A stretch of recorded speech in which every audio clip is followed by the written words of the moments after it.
lesbians. I like that in a woman. And every other kind of deviant. I love paying for sex. This moral decay weakens our resistance to the onslaught of the communist masters of deceit. We're a bunch of scumbags. These abnormalities are corrupting the minds and the hearts of our children. Jackass. And yeah, we're back.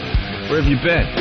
It's depressing and horrendous. It's awful. It's a bunch of idiots. Perversion for profit. Here it comes! Here it comes! The Opie and Anthony program. El virus. The Opie and Anthony. God, that irritates me. It's just like somebody took a bat to my brain.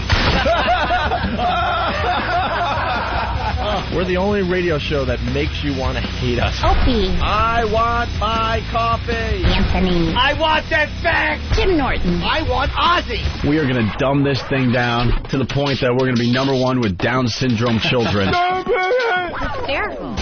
Opie and Anthony show. But enough of this palaver.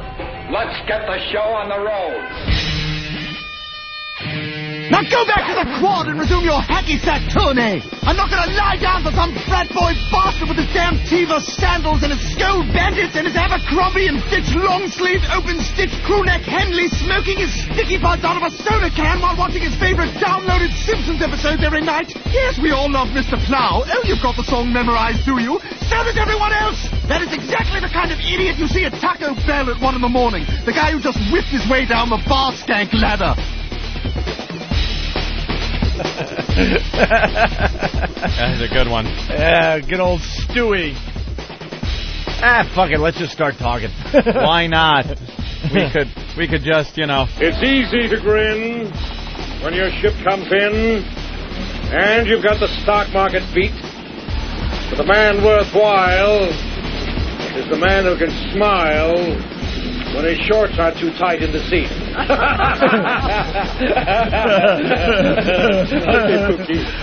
Okay, Pookie. Chris in the boat. Yeah, we can do that for, 10 more minutes like we usually do, but we'll just start talking.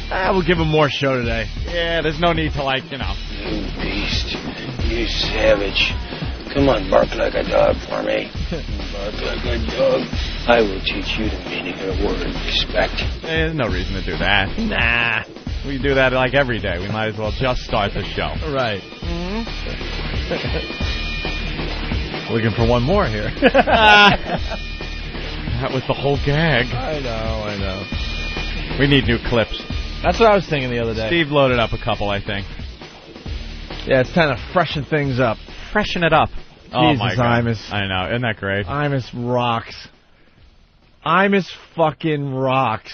He certainly does. Imus has the biggest balls in broadcasting. That is truly a man who has reached the point where he doesn't give a shit. That's it. He'll do what he wants to do. Just to get everyone up to speed. First of all, hey, it's the Opie and Anthony program. And Don Imus is a friend of the show. And where were we last with Don Imus? My brother came up with these Spread the Virus T-shirts. And he's now working on a pest T-shirt, by the way, Anthony. Mm-hmm. And the pre-ordering is going on, so you can get any size you want. So if you're a real fat guy, you could actually get a shirt you could wear. Yeah, that's why my brother does the pre-ordering, and then after that, he stocks with like larges and extra larges, and that's it. Mm-hmm. You're out of luck. But the brand new Opie and Anthony, is that a real hairdo? It's Rob Bartlett. That's Rob Bartlett now? I'm guessing. Are you kidding me? I don't know. I remember seeing Rob years ago. He don't look like that. Anyway, sorry, we're a little distracted. We'll get to the point in a second. My brother came up with the Opie and Anthony Pest T-shirts. And we got to talk about the pest thing as well today. Mm-hmm. But if you want an Opie and Anthony Pest T-shirt, you email my brother at Dr. Duck, spell out Doctor, and Duck is D-U-K, at AOL.com. All the info is up on OpieandAnthony.com. He's playing Dr. Phil is what he's doing. Oh, okay. So he's got a bald cap on. I thought that was a little odd looking. That scared me. Look at Imus doing shtick. But anyway, my brother did the Opie and Anthony Spread the Virus T-shirts. You could still get those as well if you go to OpieandAnthony.com. Mm-hmm. And Imus and his gang, I guess, ordered a couple. Or Imus himself ordered a couple. Yeah. And then he was spending time on his show bitching that he wasn't getting his Opie and Anthony T-shirt. Didn't get it delivered. How long did it take? He was really a little angry. Bitching and complaining, blah, blah, blah, blah. I never thought he actually ordered it. Yeah, I thought he was joking. I thought it was a gag, but I guess he checks out our websites and stuff, and he keeps tabs on Ant and I. He Yeah, he's very fond of you, Opie. Well, I went and saw him at a book signing in Huntington, Long Island, and we kind of hit it off, and ever since he's been keeping tabs of us. Keeping tabs, making sure we're okay. Before we got back onto radio, he was a little concerned about us. Mm-hmm. You know, he thought, this is his words, he thought we were very talented and did a very good show and that we should be on radio again, you know? Yeah. And so anyway, he orders the Opie and Anthony T-shirt, and like Ann said, we're like, no way did he actually order it. Yeah. You know, this is a gag, right? And then he's bitching that he didn't get it in time. Well, anyway, today it goes to the next level. Don Imus, on his own show on MSNBC, is wearing the Opie and Anthony Spread the Virus T-shirt. That's fantastic. There it is, Opie and Anthony, XM Satellite Radio. Yeah. Dude, you know how pissed off his bosses have got to be today? Yeah. They hate us. He's promoting the show, and some people have brought up the fact that I think he wins the assault the media thing. How long has he had this up there? This is the longest assault on the media ever. He's on MSNBC with the Opie and Anthony logo. I think he wins a MiFi. Well, we do have an assault on the media contest going on, and you know what? We're going to have to vote, and you know what? I think Imus wins. Imus might win. It's for the whole month of July. How do you work this newfangled thing? What the hell is this? But just to explain, we worked for the same company Imus is working for. It was us, Howard, and Imus. And I don't think the bosses are happy that Imus is just wearing an Opie and Anthony XM Satellite Radio T-shirt on his radio show today. No, Infinity Broadcasting doesn't even like our names mentioned. There were times where we wanted to say something, or somebody even involved with the program wanted to promote something on Ron and Fez's show down in D.C. Right. They weren't even allowed to mention Opie and Anthony at all. And there's Imus, also works for Infinity Broadcasting, with Opie and Anthony emblazoned across his chest. Just wearing it, and that's great. Pissing everyone off today at Infinity Broadcasting, but Imus just doesn't give a fuck. You know something? That's reaching legendary status. This guy is a legend. When you can just do whatever the hell you damn well please, and you know there's going to be no repercussions because of it. The guy, tell him, Fred. He's done it all. Yeah. He's done it all. He's got a jacket on now, or some kind of something. Denim cowboy jacket. Yeah, denim cowboy jacket. So it's covering up. It's like the Marlboro Man wearing an Opie and Anthony shirt. That's how he's dressed. It's covering up the shirt a little bit, but we're getting reports that it was clear as day earlier in the show. Yeah, it's just great.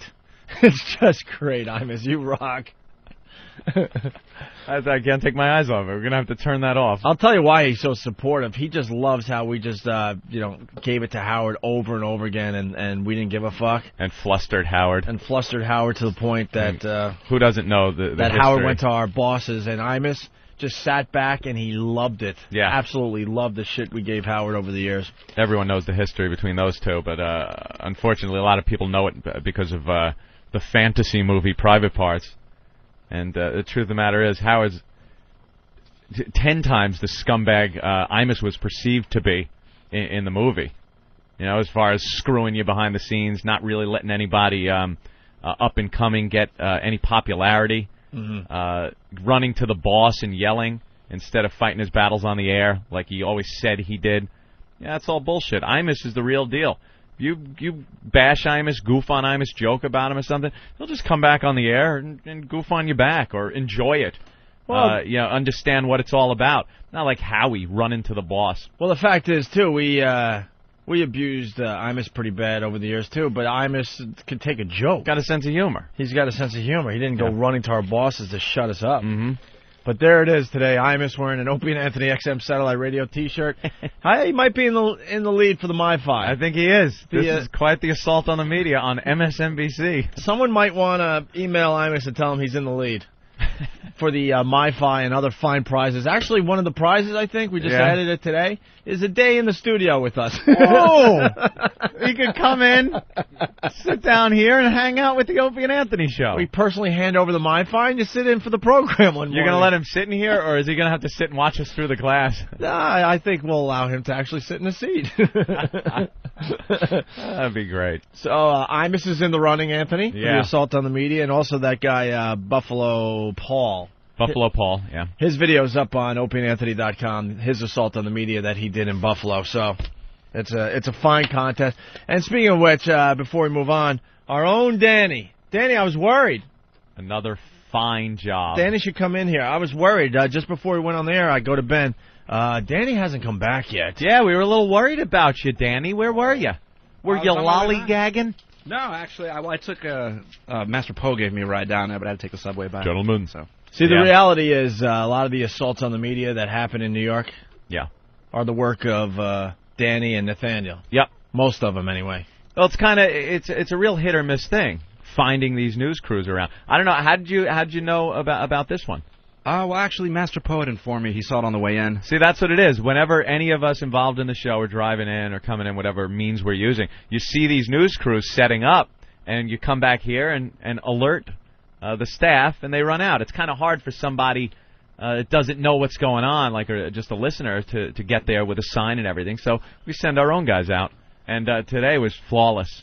Well, beautiful assault. I made sure to stand about 50 feet back so I could get the whole sign in the frame. Clear, concise. You got the attention of the reporter who just before they cut to the film turned around to look at you. That was on air? Yeah. Yeah, she turned just right when they cut. And when they went back to the anchors at the desk, they were laughing, which is always a good sign. Kind of looking at each other like, oh, boy. Yeah, the anchors definitely enjoyed it.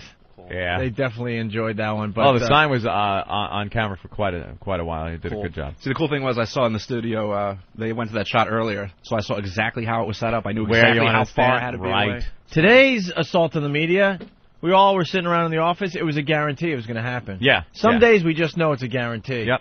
And just before, like, Ben's on the phone with Danny. Like, all right, they're coming back from commercial. You know, helping out Danny, because that's how you do it. You get some help from home to help you. Yeah, you got to have someone monitoring the show. Sure. And just before we knew it was going down, we all got, like, the douche chills. You get, like, a little nervous. You get sit there and watch because you know it's coming. No one else knows. Well, I knew I was on in the frame immediately when Ben started cackling, and I was over the phone. So. Yeah, because Ben is the guy. He's the advanced man. He's your recon guy. So he's watching the TV, and you hear him on the phone in the office. We're all sitting in there, and Ben just starts going, "Okay, go, go, go, go, go!" I love when the people come from far away. It's the best. It's a gamble, but as far as a visual, it's really funny because you see this movement in the back. Oh, there he is. And he gets closer and closer and closer, and then he just stands with a big smile. Yeah. You can't do nothing. Yeah. That was a good one. So, bravo.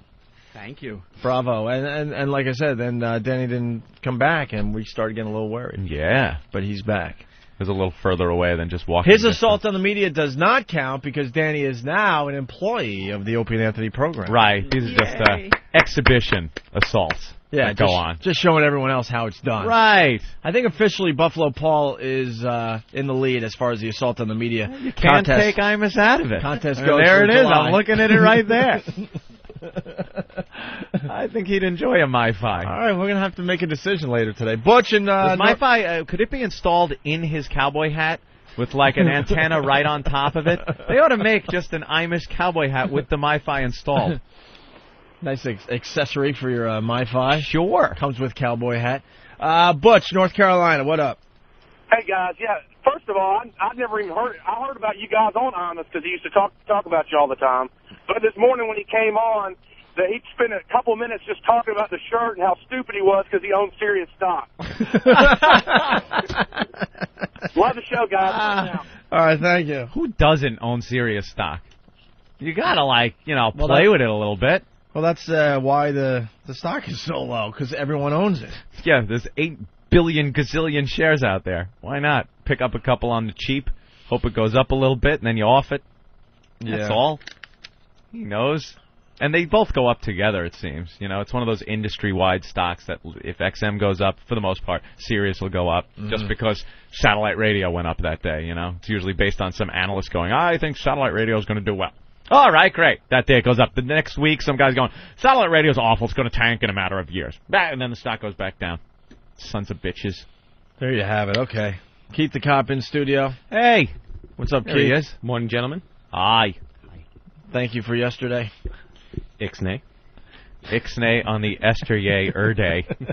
Are you getting ready for the WOW motorcycle ride to Philly? Absolutely. Things are coming together nice. quite well. We got a lot of little things going on, Anthony. Of course we do, always. To, as we like to say, spread the virus of the Opie and Anthony program. And Keith is going to help us out. This Wednesday, he's taking a little motorcycle ride all the way to Philly to Risque. Club Risque down in Philadelphia. Yep. Club Risque. I wonder what that's all about. Yes, coming along. I mean, you hate to overestimate, but I think leaving from here, we're going to have probably 50 to 75 bikes. That's nice. That's 20 a big to crowd. 25 girls. Seems nice. One guy's bringing about 10 to 15 girls. I don't have his website with me to promote Beautiful it. Beautiful girls. girls. Yeah, coming from the Kit Kat Club. And got one guy who's already on the way here. He emailed me a couple days. He left Texas. Mm-hmm. He's riding up from Texas to ride with us back down to Philadelphia. Nice. He emailed me from a stop in Texarkana, so he's on the way. Oh, jeez. That's a little weird, man. That's a long ride. I was thinking, though, I mean, we're going to have the motorcycle ride from New York to Philly, and then we did a really bad job with this, because then I was thinking we should get another leg from Philly to somewhere else. Oh, really? Yeah, but we kind of dropped the ball. I think these guys have lives, though. Yeah, but I mean, the cool part is some will leave and others will join. Join up. And then maybe we could just keep it going for the rest of the summer somehow. But we kind of dropped the ball. We'll see. Maybe somehow something will develop on Wednesday when Keith and the gang go down to Philly. Right. Yeah. Well, I was thinking that we would actually need, like, one set of boobs, like one girl, to send nationwide. Like the one constant. Right. So maybe it could be Patty. No. Patty has the worst boobs ever. Yeah, but she's somebody that we could convince to take off 2 weeks from work and just shoot her around the country. I'm busy at Godiva. If we're gonna show off what this WOW could do for the rest of the country, we need someone with a nice set of boobs. I have a couple nice racks coming, so... all right, so basically it's this Wednesday. You guys are leaving from the studio at what time? We are leaving from the studio at 7:30. At 7:30 Wednesday, if you want to take a little ride from New York to Philly. It's going to be a lot of boobies that so you're leaving from here. Right. So there's going to be like quite the crowd of people and bikes outside. Right. Wow. So get here early, between 6 and 6:30, so we can get everything squared away. It's going to be loud out there. It's going to be loud outside. Wow. And quick intro of some of the girls and some of the people. A few people that have responded. We have, from back in the day, the one-legged boxing champion. Oh, of course. Woody, right? Woody. He rides a motorcycle. He happens to ride a motorcycle. Mm-hmm. I don't know how he does it with a wooden leg, but he has emailed me. He's coming. The guy from Texas, fella from Florida, is riding up with his chick. Donkey Sausage is going. Of course. Well, that was part of the course. A couple girls from the original one that we did back in the day are coming as well. And that fella's bringing... So basically, you don't even need a motorcycle to go if you want to go down, by car or something. And yeah, Pat from Unaki is like the support vehicle. So support vehicle, great. And, Pat. down at when we get down to Club Risque, there's going to be a whole spread of food, as far as like breakfast, lunch sort of thing. There'll be some T-shirts, and muff burgers, some XM stuff. I think. Yum yum. Say, there's a good crab on my egg. We might even have some XM staff coming up from Washington, from what I hear. Really make the party fun. Oh, absolutely. Yeah, to take all the fun out of the party. Jesus. Party poopers, if I may say that.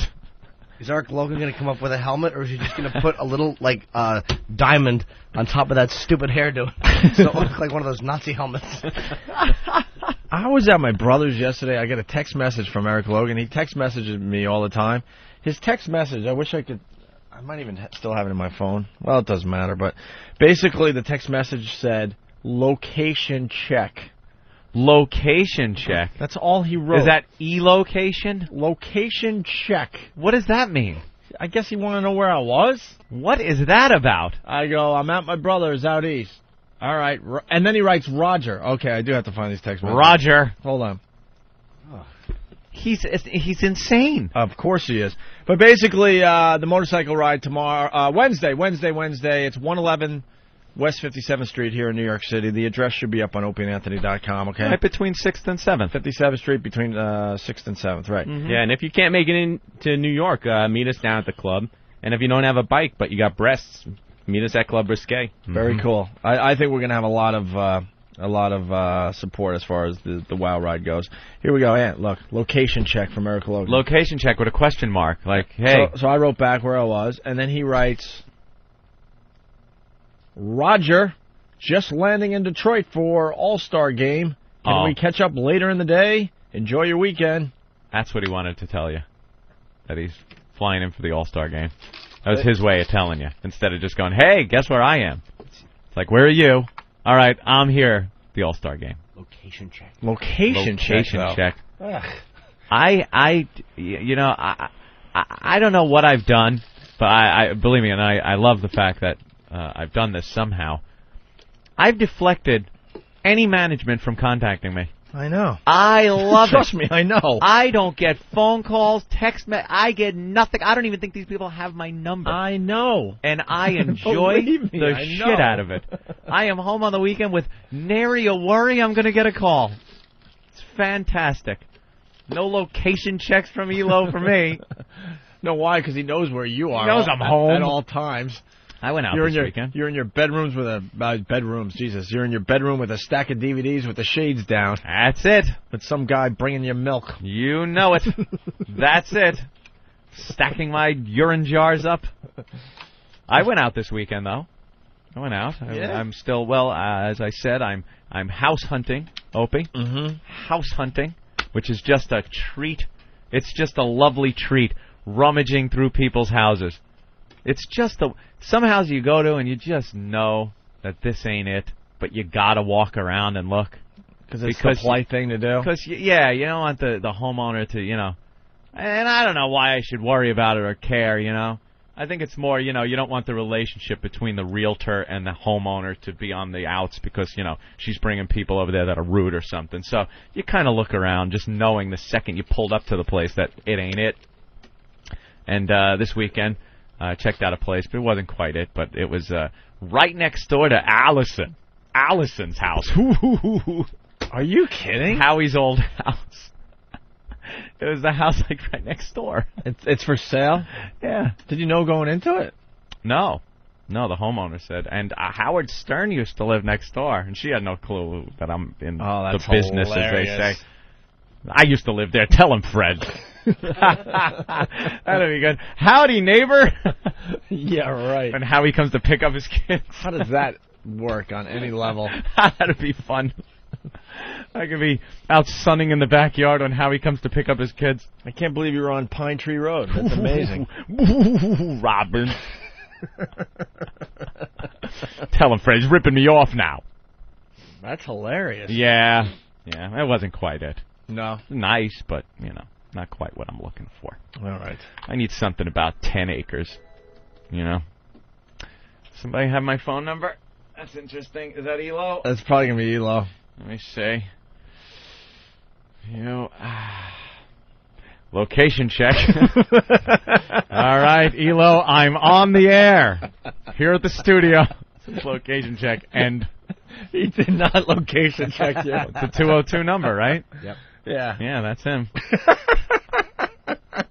You gotta love Elo. He does have my number. He does care. What I do love about him is there's, over 150 channels on XM? He listens to us all the time. I know. He can't be bothered with the rest of the channels. We love Elo. You should send back a thing and ask him location check, and he'll say, running around a circle with a giant medal around my neck. Jesus. Is that a Special Olympics joke?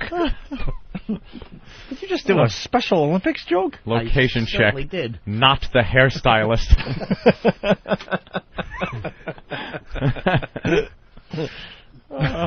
Location check. Chinese above the eyes look-alike contest.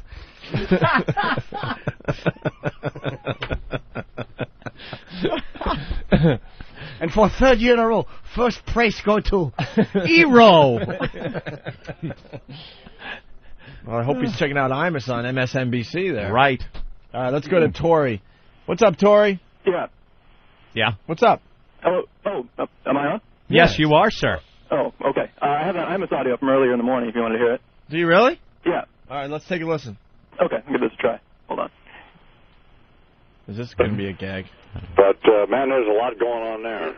I bet it is fascinating. I bet it is. It has to be. Just a lot going on. I have my Opie and Anthony T-shirt on this morning, but when I put it on, I realized that I don't have any interest in XM satellite radio. It's serious. It's serious. How wearing XM T-shirts. How does that make any sense? Hey, I was going to listen to O&A. And I'm not about to buy any XM stock. Oh, man. You know? Well, so that's fine. Bo Dietl will be in. Dr. Phil. Oh, that rocks, man. That's pretty good. Our good friend Don Imus. Yeah, he's on MSNBC right now wearing an Opie and Anthony T-shirt. So Don Imus doing more marketing for us than XM itself. Yeah. All right, thank you, Tori. No problem, guys. All right, there you go. And Imus might be winning the assault on the media for the month of July. Come on, he's on MSNBC, and he's got the O&A shirt, and it's been on there longer than I think any other sign has been on. So it's between him and Buffalo Paul. Why would he not be in the contention? And there's other people sending an email saying they're going to do an assault on the media soon. Mm-hmm. They're very motivated to win that MiFi for the month of July. It's real easy. You just get an Opie and Anthony sign on TV. And right. The best one will win the MiFi. So if you get creative with your assault, that could be a good thing, right? Right. All right. We should take our first break, and we'll get into some radio for you folks. Get into some stuff, some goings-on. Remember last week we were talking about clean movie edits, Anthony? Yes, we hate them. We got Smokey and the Bandit 2. Oh, which was just an awful movie. And 3 is unwatchable. I forgot. Unwatchable. It was the one with Jerry Reed, no Burt Reynolds. Burt Reynolds makes like a cameo at the end, and it's Jerry Reed dressed as Burt Reynolds' character in the Trans Am driving around. It was the worst. And then at the very end, Buford T. Justice comes up to the car, and he sees Burt Reynolds instead of Jerry Reed, and it's kind of like almost a dreamy-looking sequence, and it's Burt Reynolds doing like 5 minutes. Oh, Not really? even, like a minute. Really? Okay. Well, awful movie. Well, we got some audio from Smokey and the Bandit 2, the clean edits. This is a fun little game we've been playing lately. Also, on the way, more news teasers. We love the news teasers. What happened about with the London subway bombings? Now it's all about the hurricane. Hurricane. I can't keep up here. I thought Dennis the Menace. Opie, Dennis the Menace. I thought the shark attacks were the important thing. Sharks. I thought the sharks were dangerous, and then all of a sudden they're like, nah, sharks not dangerous anymore. Sharks not even in the news anymore. Now subway bombing's very dangerous. Very dangerous. All right, I'm with you. Now the subway bombing's very dangerous. Mm-hmm. Nah, that's not dangerous anymore. Now it's all about the hurricane. Hurricane. Dennis the Menace. Ugh. Ugh. Dennis headed our way? What does it mean for our weather? Ooh, what does it mean? Well, we'll get into that as well. Also, you know what? We should play... For the new listeners going into break, one of the Kaplan songs. What's that? We'll do our favorite. Which one? You know, Silence of the Lambs, the musical, the Kaplan brothers. We'll play. Love that. We'll play our favorite going into break here for the new listeners because they're joining the program every day. I actually went to their website and ordered their CD and got it delivered and everything. Oh, really? Toss them a couple of bucks. Might as well support the guys. Which one you want to hear? The one we always play? Put the effing lotion in the basket, or you want to go with? Love Put the Fucking Lotion in the Basket. All right, we'll play that going into break. But they sent us 3 brand new songs today that we're going to debut on our show. Nice. One called G.I. Jew. Another one called It's You, which is, I think, a spoof on RoboCop. RoboCop the musical? RoboCop the musical they're thinking of doing. Mm. And then another song called Why Can't Chinese Women Drive. Mm. So maybe we'll debut those after the break as well. We got lots to do, but first, here's the Kaplan Brothers with one of our classic favorites. It rubs the lotion on its skin, it does this when it's told. It rubs the lotion on its skin or else it gets the hose. And when it's done, there's one more thing, a simple little task. It's put the fucking lotion in the basket. Put the fucking lotion in the basket. All these stupid women are the same. Helps me not to think of them as human, so I call them it instead of by their names. Mister, please no more abuse. Can't you see there's no excuse? My family's probably wondering where I've been. I'll starve you so your skin gets loose. Stop crying now, you big fat moose. Just put the fucking lotion on your skin, and then put the fucking lotion in the basket. Your chances for survival are remote. I'm impervious to all your silly whining, so wipe down before I jam a moth right down your fucking throat. Mister, please, my mom's got money. Let me go. This isn't funny. Cops notes are sure to send somebody. Turn me loose, don't be a dummy. Listen to you screaming wail. Keep it down, you fucking wail. Mind the broken fingernail. The last girl climbed halfway but failed.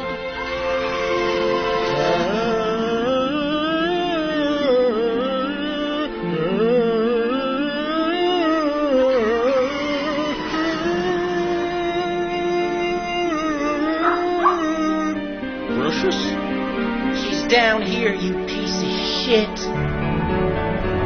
Put the fucking poodle in the basket.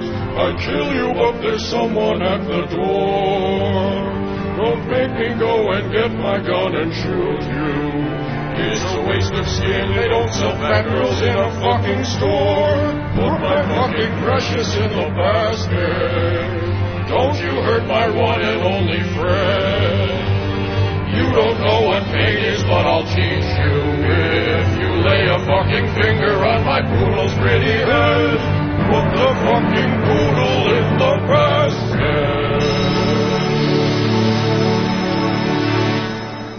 Like sands through the hourglass, so is the Owen virus. Here we go. Paul McCartney news. What happened? Well, Paul McCartney's wife suffered a miscarriage. Aww. Just a few months into her latest pregnancy. Oh, the latest? That was reported last night. Friends said the couple are determined to keep trying for another child. Aww. Well, that's good. Well, a lot of times... that's just terrible. You have any... What? Oh, I was just thinking you could rename a few songs, perhaps. Maybe Sgt. Pepper's Lonely Nursery. I had Sgt. Pepper's Broken Hearts Club Band. What about this one? She loves to boo-hoo-hoo.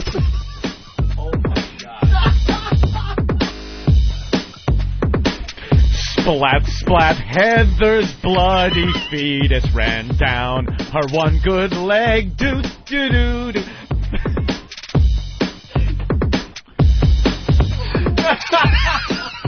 Did you guys turn off the lights? My kid looks like a lumpy red submarine. The stretch. She loved that goo, yeah, yeah, yeah. She loved that goo, yeah, yeah. Oh. Suddenly, that crib's not the happy sight it used to be. There's a screaming woman sitting next to me. Oh, Lady McCartney, stewed tomato at your feet. Hey, Jude, don't be so blue. Take a fat gut and make it thinner. Opie and Anthony, the virus is spreading.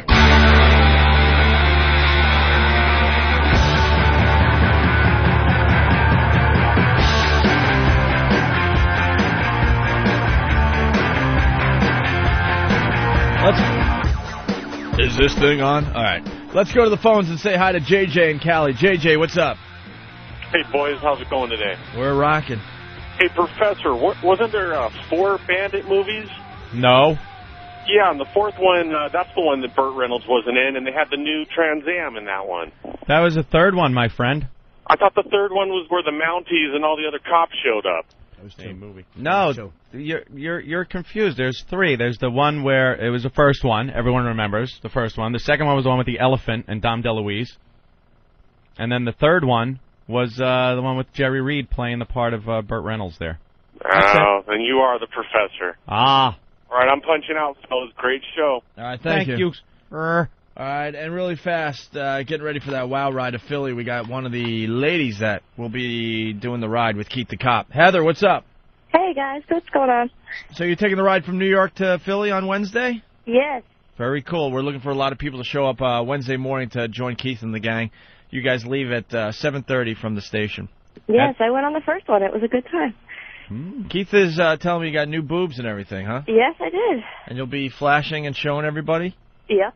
Brand new. Brand new boobs to be shown off this coming Wednesday from New York to Philly. Yep. Why are you breathing so heavily? I don't know. Are your boobs that big where you're having problems breathing? No. She's all nervous, maybe. Are you nervous?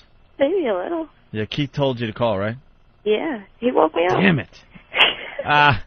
What's wrong? What type of prep is that Keith told you to call? Well, because this is going nowhere. I don't want to take responsibility for this awful phone call.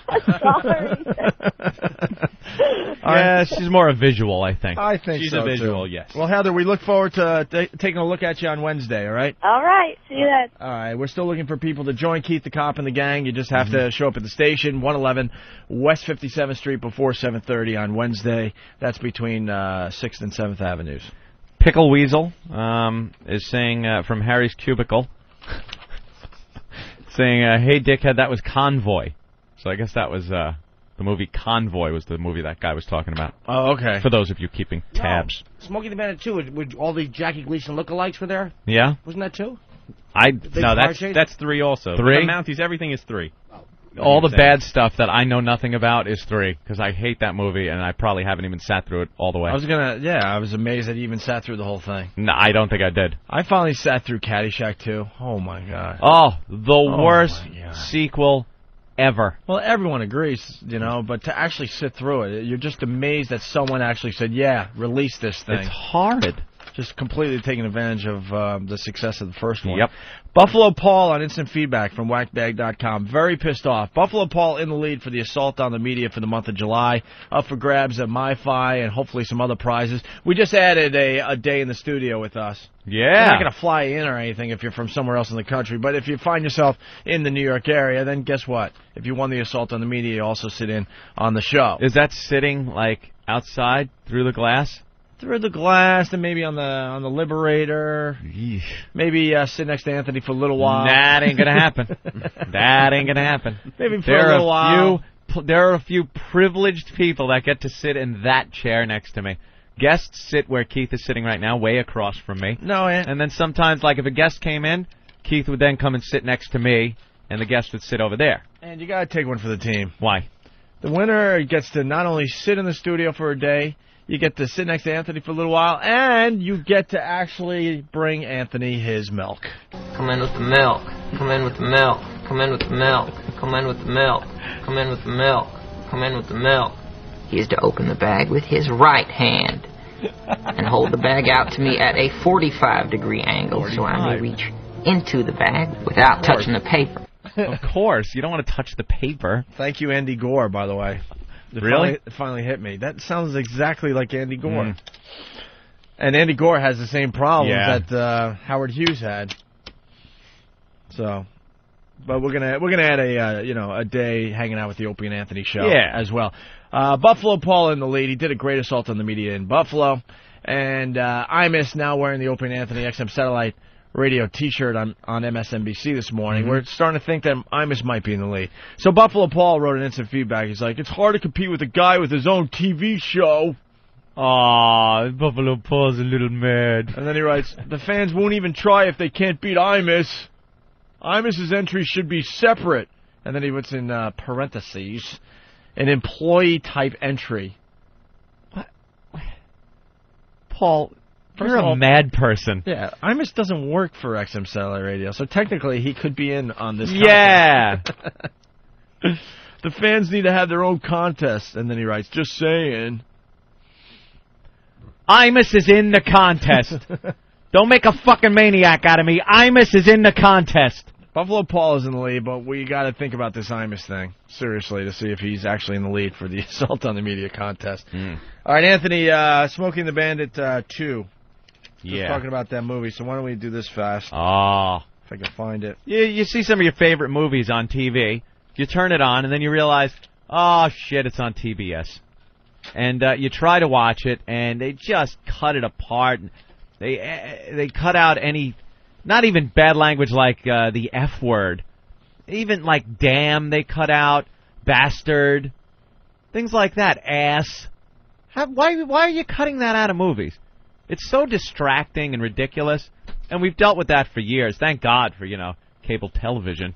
But remember in ye olde days, Opie, when you had to get up and change the channel, you were stuck at their mercy. That was pretty much the only movies you got to watch. I didn't really have... Oh, all right. Yeah, you're talking about before cable. Because then you got the primitive cable box where it was ka-chonk, ka-chonk, ka-chonk, ka-chonk. With the cable, the big wire that went from the box on the TV to a smaller box with the buttons on it that you pressed to change the channel. Now, I'm talking about when you actually got up and changed the channel. There were only, 10 channels that you could watch? Yeah. And they put movies on, and the only movies that were really available, I remember back in when I was a kid, like early to mid-'70s, me and my brother sit around and watch movies, and they were all old, 50s movies. It was the only thing on. There were no new... If there was a movie in the movie theater, you weren't seeing that for 10 fucking years. You were not going to see, Planet of the Apes that came out in, I guess, 68. You weren't going to see that on TV until, 1978. Well, a good example, I think, is Star Wars. Didn't that take forever to go to regular TV? Yeah, but even that was kind of getting into the time where they already had some HBO and stuff like that. Yeah. I'm talking 72, 73, when a movie came out. You're basically talking about when you were hanging out with me, Groucho, we'd sit around, and the only thing that we could watch was Day at the Races. Right. And I'm like, what the hell is this, Groucho? You flick a cigar and make those eyebrows. So anyway, we got Smoking the Bandits. Yeah, you were at their mercy, and this is what you had to deal with. Now, I don't know why anyone watches these movies on channels with the things all cut about. I think it's laziness, because I know damn well I've turned movies on TBS and been aggravated with the commercials and the editing, and I look over to my right, and there's my big case of DVDs, and that very same movie is sitting right there in my DVD rack, but I will not get up and pop it in the player. It's just weird I don't know, there's something about seeing the movie on your TV. Yeah. Knowing that others are watching it or something. Is that it? I don't know what it is, but you're so right. There are so many times, Caddyshack's on, they're butchering the hell out of it, and yeah. Boom. It's right there. It's right there. So why not just, you got the idea to watch Caddyshack because it's on TV. Yeah. Why not just grab the DVD at that point? Laziness. You make a good point. I don't think it's laziness. You don't think it's laziness? I think it's some weird thing about you feeling connected camaraderie with the world. Somehow, even though you're home, you're somehow connected to the outside world. By the way, let's go to Sean in Tennessee. He's saying you're wrong about the Smokey and the Bandit series, Anthony. Go ahead, Sean. Hey. He don't have a clue what he's talking about. All right. There's only 3 of them. Anthony, the first one, they were carrying beer. The second one's with the Mounties, with the elephant. The third one is the shark on top of the car. And that's the one that not in. Hey, asshole. Hey, dickface. What did I say? What did I say? You said the Mounties were in the third one. Then the second one with Dale. I didn't say that. I said I didn't know. I said the first one was Burt Reynolds. Everyone knows which one the first one is. I said the second one was the one with the elephant and Dom DeLuise. And the third one was Jerry Reed playing the Burt Reynolds part. What part did I get wrong, fuck dick? Fuck dick. You turned around and said that the Mounties were in the third one. Hey, shut up. Where are you, Tennessee? Yes. Birthplace of the Ku Klux Klan, by the way, ladies and gentlemen. I just found that out. Buy the damn. It's all special on the Ku Klux Klan over the weekend. I got it recorded on TiVo. You got to get audio off of this thing. It's hysterical. Of what? What? This Ku Klux Klan thing that was on, I think it was History Channel. Hysterical. And the birthplace of the Klan was Sean's home of Tennessee. They normally only show that one in February. And they played the speech. They played the mongrel class. They played that. Did you see the little fella? Oh, I did. Yeah. Such a passionate guy. Yeah. All right, Sean. They had a few speeches from modern-day Klansmen, too, that were very entertaining. Why don't we get that so we can get the audio right? All right, so here we go. Smoking the Bandit 2. I had that right, by the way. From Dugout Doug. Take any guff from him. Well, we'll find out on the replay, because, once again, I don't know what you were saying. Neither do I. So here we go. This is... the original clips from the movies, and then what they have to do to clean it up for TV. All right? Here's the first one. Oh, I love your suits. It must be a bitch getting a size 68 extra fat and a 12 dwarf. I came to make a deal. What's he get if he wins this Truck Rodeo thing? If? $5,000, Daddy. Chicken shit money. Just what the hell you want, anyway? You to get out of this dumbass rodeo and accept a real challenge. By the way, that's from number 1. That's from Smokey and the Bandit, the original first one. Not Smokey and the Bandit 2. I think you're right. Absolutely is. It absolutely is. Oh, I love your suits. But it must be a bear. Here's for TV, obviously. A bear. Ah! Oh, I love your suits. But it must be a bear getting a size 68 extra fat. And a 12 dwarf. I came to make a deal. What's he get if he wins this Truck Road Dale thing? Yes. $5,000, Daddy. Chicken feed money. Just what the heck you want, anyway? You to get out of this dumb old rodeo and accept a real challenge. Wow. They take out hell, and damn. They took out hell. And bitch, right? Yeah. A bear, that's probably TBS, which just stinks. Ooh. That's really awful. Turner blows. Here's another clip, the original. And don't go home. First one, Don't go to eat. And don't play with yourself. It wouldn't look nice on my highway. Oh, you can think about it, but don't do it. Goddamn Gleason's great. This is how they butchered that line for TV. Don't go home. Don't go to eat. And don't peel off your clothes, huh? It wouldn't look nice on my highway. Oh, you can think about it, but don't do it. Holy cow! They got totally different voice. They got a black guy doing the first part of the speech. But he did like the whole first half of the film. Couldn't the guy have just done the one line? Yeah, you might as well just do the whole line. You hear? It's a black guy. Yeah. Listen to this again. Don't go home. Don't go to eat. And don't peel off your clothes, huh? It wouldn't look nice on my highway. Oh, you can think about it. Gleason. And then it goes back to Gleason. It sounds like two different people. It absolutely is two different people. Yeah. Well, I know, but yeah, it really, it sounds like two different people. That's what I mean. It's if you didn't, all right, whatever. Not even close. Guy should have used a French accent. No, she was dancing back up the aisle. And knockers bouncing all over the joint. It'll go that way. Her ass was wiggling too. Her ass was wiggling too. How can that not be? Knockers bouncing all over the joint. What are they going to say? I don't know. There's nothing wrong with that. No. As far as knockers regulations go, but this is how they cleaned it up for TV. No, she was dancing back up the aisle. Her neck was breaking all over the joint. Let go that way. Wait, what? Her neck? Necklace breaking? Her neck was breaking all over the joint. Her neck was breaking all over the joint. What does that mean?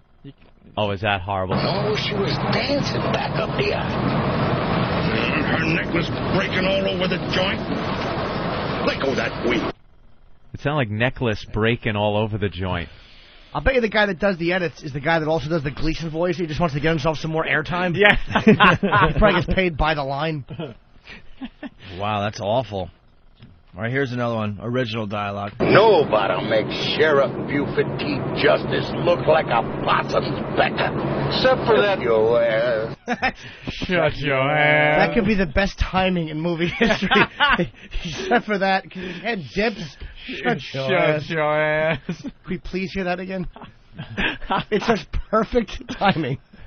Nobody'll make Sheriff Buford T. Justice look like a possum's Becca. Except for that your ass. And watch how they just screw up a magic moment like that. Nobody makes Sheriff Buford T. Justice look like a possum's pouch. Except for that your face. Shut your face. A possum's pouch. And the whole, These are some of the worst little fill-ins I've ever heard. Here's entertainment. Here's the original line from Smokey and the Bandit. It's from all these are from the first one. Okay. Did you see that? They went right through our roadblock. You some bitches couldn't close an umbrella. An umbrella. And that's fine to say on TV too. What's wrong with that? It's not even son of a bitch. He's saying some bitch. It's kind of friendly. Did you see that? They went right through our roadblock. You scum buzzards couldn't close an umbrella. Scum buzzard? The hell is that? That sounds dirtier, actually. I know. Vulture picking at a condom. So there you go. That's from Smokey and the Bandit. We got some quick ones from Platoon. Oh, a lot of foul language in Platoon, that's for sure. All right, why don't we do the original line from Platoon, and then we'll get the cleaned up version from when they have to throw it on TV. Y'all take a good look at this lump of shit. Remember what it looks like. You fuck up in a firefight, and I goddamn guarantee you a trip out of the bush. In a body bag. Body bag. Out here, assholes, you keep your shit wired tight at all times. And that goes for you, shit for brains. You don't sleep on no fucking ambush. Wow. Awesome, right? He's hot under the collar. To say the least. Here's that same speech cleaned up for TV. Oh, no. Y'all take a good look at this lump of guts. Remember what it looks like. You foul up in a firefight, and I damn guarantee you a trip out of the bush. In a body bag. Out here, people, you keep yourself wired tight at all times. Oh. And that goes for you too, new meat. You don't sleep on no fucking ambush. God. You can hear the studio echoing. I know, there's a bad echo there. They didn't even get the sound right. Oh, is that horrid? It's awful to hear going back and forth like that. How do they stand in a studio and record this and not just cringe at themselves? It's awful. Hey, what do you say there, LP? How you doing there, Red? Oh, not good, not good. This cocksucker's got every card in the deck. What a great scene. Yeah, hell God, yeah. That movie rules. I'll take the same line for TV. Hey, what do you say there, LP? How you doing there, Red? Oh, not good, not good. This bloodsucker's got every card in the deck. Bloodsucker? Bloodsucker. Oh, bloodsucker. Bloodsucker. That's great. Get the fuck out of there. Let's go. Come on, motherfucker. All right, that's the original, obviously. And for TV? Get out of there. Let's go. Come on, maggot meat. Maggot meat? Maggot meat. Oh, who comes up with these fake, like, curses? Who's got to sit there and come up with fake TV curses? They're basically fake TV curses. Someone's got to write this shit. Maggot meat's a good one. All what right. gets passed up if they accept maggot meat? Another line from Platoon, the original. Fucking Polly. That O'Neill, he's got his nose so far up top's ass, he's gotta be Pinocchio. Pinocchio. Yeah, dude. Here's the same line cleaned up. Politics, man. It's gotta be politics. That O'Neill, he's got his name so far up top's list, it's gotta be blackmail. Holy crap. Wow. Oh, my God. They completely changed everything around on that one. Holy buzzard cock. Oh, wait, I didn't really You can't say buzzard cock. You just made it filthier. Holy buzzard pouch. Oh. That's Bravo Sierra. What was that at the top of the... What? Top of the brass's list. Ugh. It's got to be blackmail. What? Got two more examples here. Original dialogue from the movie. Motherfucker.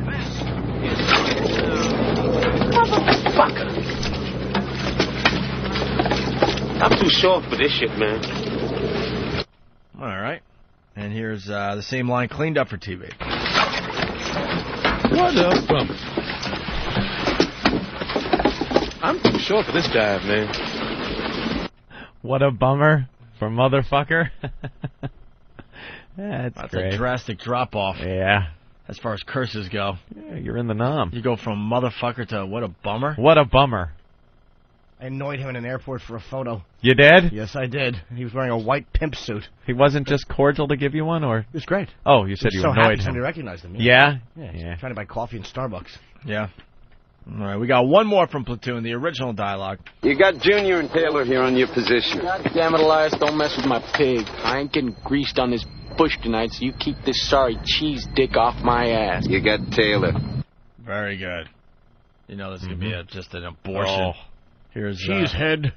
Here it is cleaned up for TV. Tex, you got Junior and Taylor here on your position. Damn it, Elias, don't mess with my pig. I ain't getting greased on this bush tonight, so you keep this sorry sheep dip off my ass. You got Taylor. Sheep dip. Oh, my. Sheep dip. Wouldn't it be funny if they made it worse? You keep this stupid cheese cunt off my ass. There you go. Another example of what they do to the classic movies for TV. Want to thank, Dugout Doug, always helping the program. Thanks, Doug. I'd respect it more if they just beeped it out. Or not even a beep, because beeps are real annoying. Quiet. Just quiet. I've watched movies like that, and I have no problem with it. You know what they're saying. When they try so hard to pop something in, it's so distracting to watching the movie that it's ridiculous. And they come up with things like that, and it takes you right out of the movie because you're shocked at what they're saying. Who came up with that? You start thinking about who came up with that lousy line, who voiced it, the sound sucks, and you miss, part of the scene. Yeah, definitely. All right, we're going to take another break. I got to take a leak, actually. Dr. Leaky. Hey, how much of this can we read, Jimmy? We haven't even promoted this yet. What is what? I haven't, I have to, I don't know. Because it's fun. It's fun reading. It's a good bit for the show. Okay. What is it? Can we highlight some of the better lines from it or something? Yeah, what do you want us to do? Whatever you well, basically, Jim Norton reviewed some XXX movies. Or how many? 1, 2? I did 2, but they were so long, they only put 1 and they edited it a little bit down. Jim Long-winded Norton. Dope. It's Jim Norton's review of Anal Romance. The Anal Romance? Yeah. In this month's Hustler magazine. So you got to pick up Hustler magazine to read Jim Norton's review on Anal Romance. Let me see the cover there. What do you mean? Just tip it up. Yeah, Jimmy's got his sexy picture in that one. It's my headshot. Where he's looking, with his bedroom eyes. Who is this mysterious fellow? Yes. It starts off and by... for him, bedroom eyes are the ones with the jism in it. It says... His own. Funny man Jim Norton, who will appear in an upcoming HBO special, can be heard daily on XM Satellite Radio's The Opie and Anthony Show. For more hilarity, take a trip to eatabullet.com. And then it's Norton's review on Anal Romance. Is that your review, the visual review that they give? Oh, I thought you were going to say before you answer. I'm sorry. Yeah. Oh, did you go to this? No. Ooh, Jesus. When you said, "Is that your?" I was thinking you were going there, going, "Is I that?" think that's a black guy. I know. That's what I was like. I thought you were going to say, "Is that your dick that girl has in her mouth?" Why do they have to put a dot over her bunghole in this picture? Oh, I don't know, actually. But her pussy is just right there, and she's got this guy's dick in her mouth. I'm wondering, wait, is that a dot, or is there like a silver dildo in it? There might be something in it. Oh, really? I don't know. There could be. Silly me. I thought they were blocking it out for some reason. If I remember correctly, in one of the scenes, there was a silver... Oh, wow, yeah, they did edit the review, definitely. Wow, they edited a lot out of it, actually. It's funny you asked about the dots, because I was checking out the latest issue of Bigham's while I was in one of the magazine stores. Bigham's? In a magazine store? Well, yeah, sure. There's always the X-rated... I was actually picking up, like, newspapers, the Sunday newspapers, and... Why were you looking at Bigham's? It's all just there. There's a million magazines, and then you go to the right, and you choose Bigham's? No, I didn't actually buy that issue. I mean, to even peruse? Well, it's just funny. What I'm getting at is the dots. Yeah. There's this chick on the cover of Bigham's with enormous boobs, right? With huge areola eyes. Yeah. Areolas, whatever. And then a tiny little dot where the actual nip is. Where the nip is? It's like, why are you bothering at that point?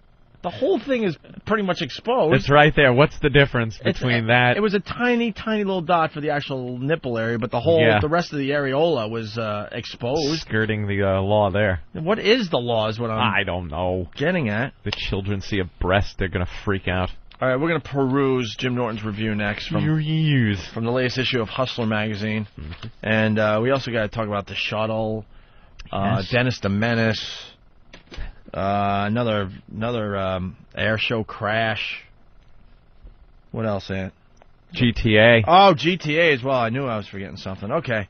So we'll regroup and we'll continue in just a bit. Coming up next on Opie and Anthony, Jim Norton sings Forget Me Not, you sightless twat. Your dog just shit on my rug. Thought that was pretty fucking funny, didn't you? How's that for a sketch? The Opie and Anthony Show. We don't do sketches, stupid.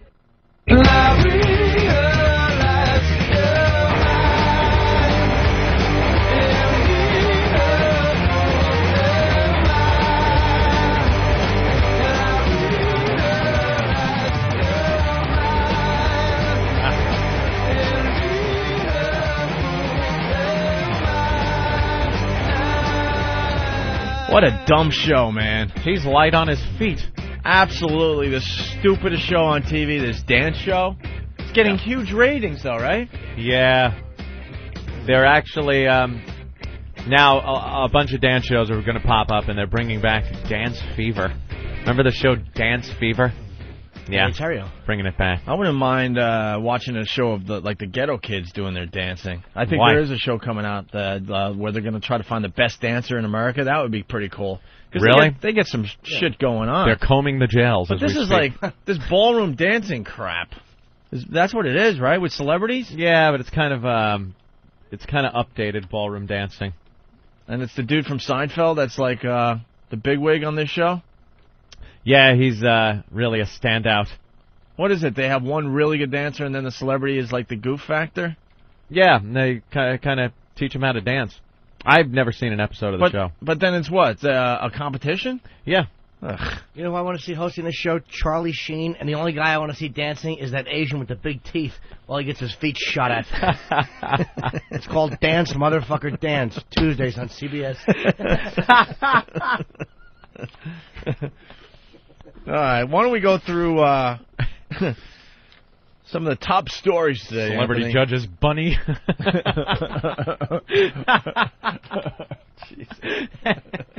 Bunny and the old lady screaming. And they got It's the way the gook laughs. It's laughing at you. And they got Evander Holyfield in this dance show. Yeah. Jesus. Just retire, Evander. He made a ton of money. Just go away. All right, very good. Holy shit, you ever see a routine fall apart like that? The celebrity judge is Bunny. Fucking Bunny. Here, piggy. Fucking sadistic bastard. I'm just glad you guys changed the movie today. Thank you. I greatly appreciate this today. Great, he'll make an appearance somewhere. Sure. Your son is attempting to bring an outside choreographer into this situation. Why did I speak up? Why? All right, anyway, and a couple of top stories today.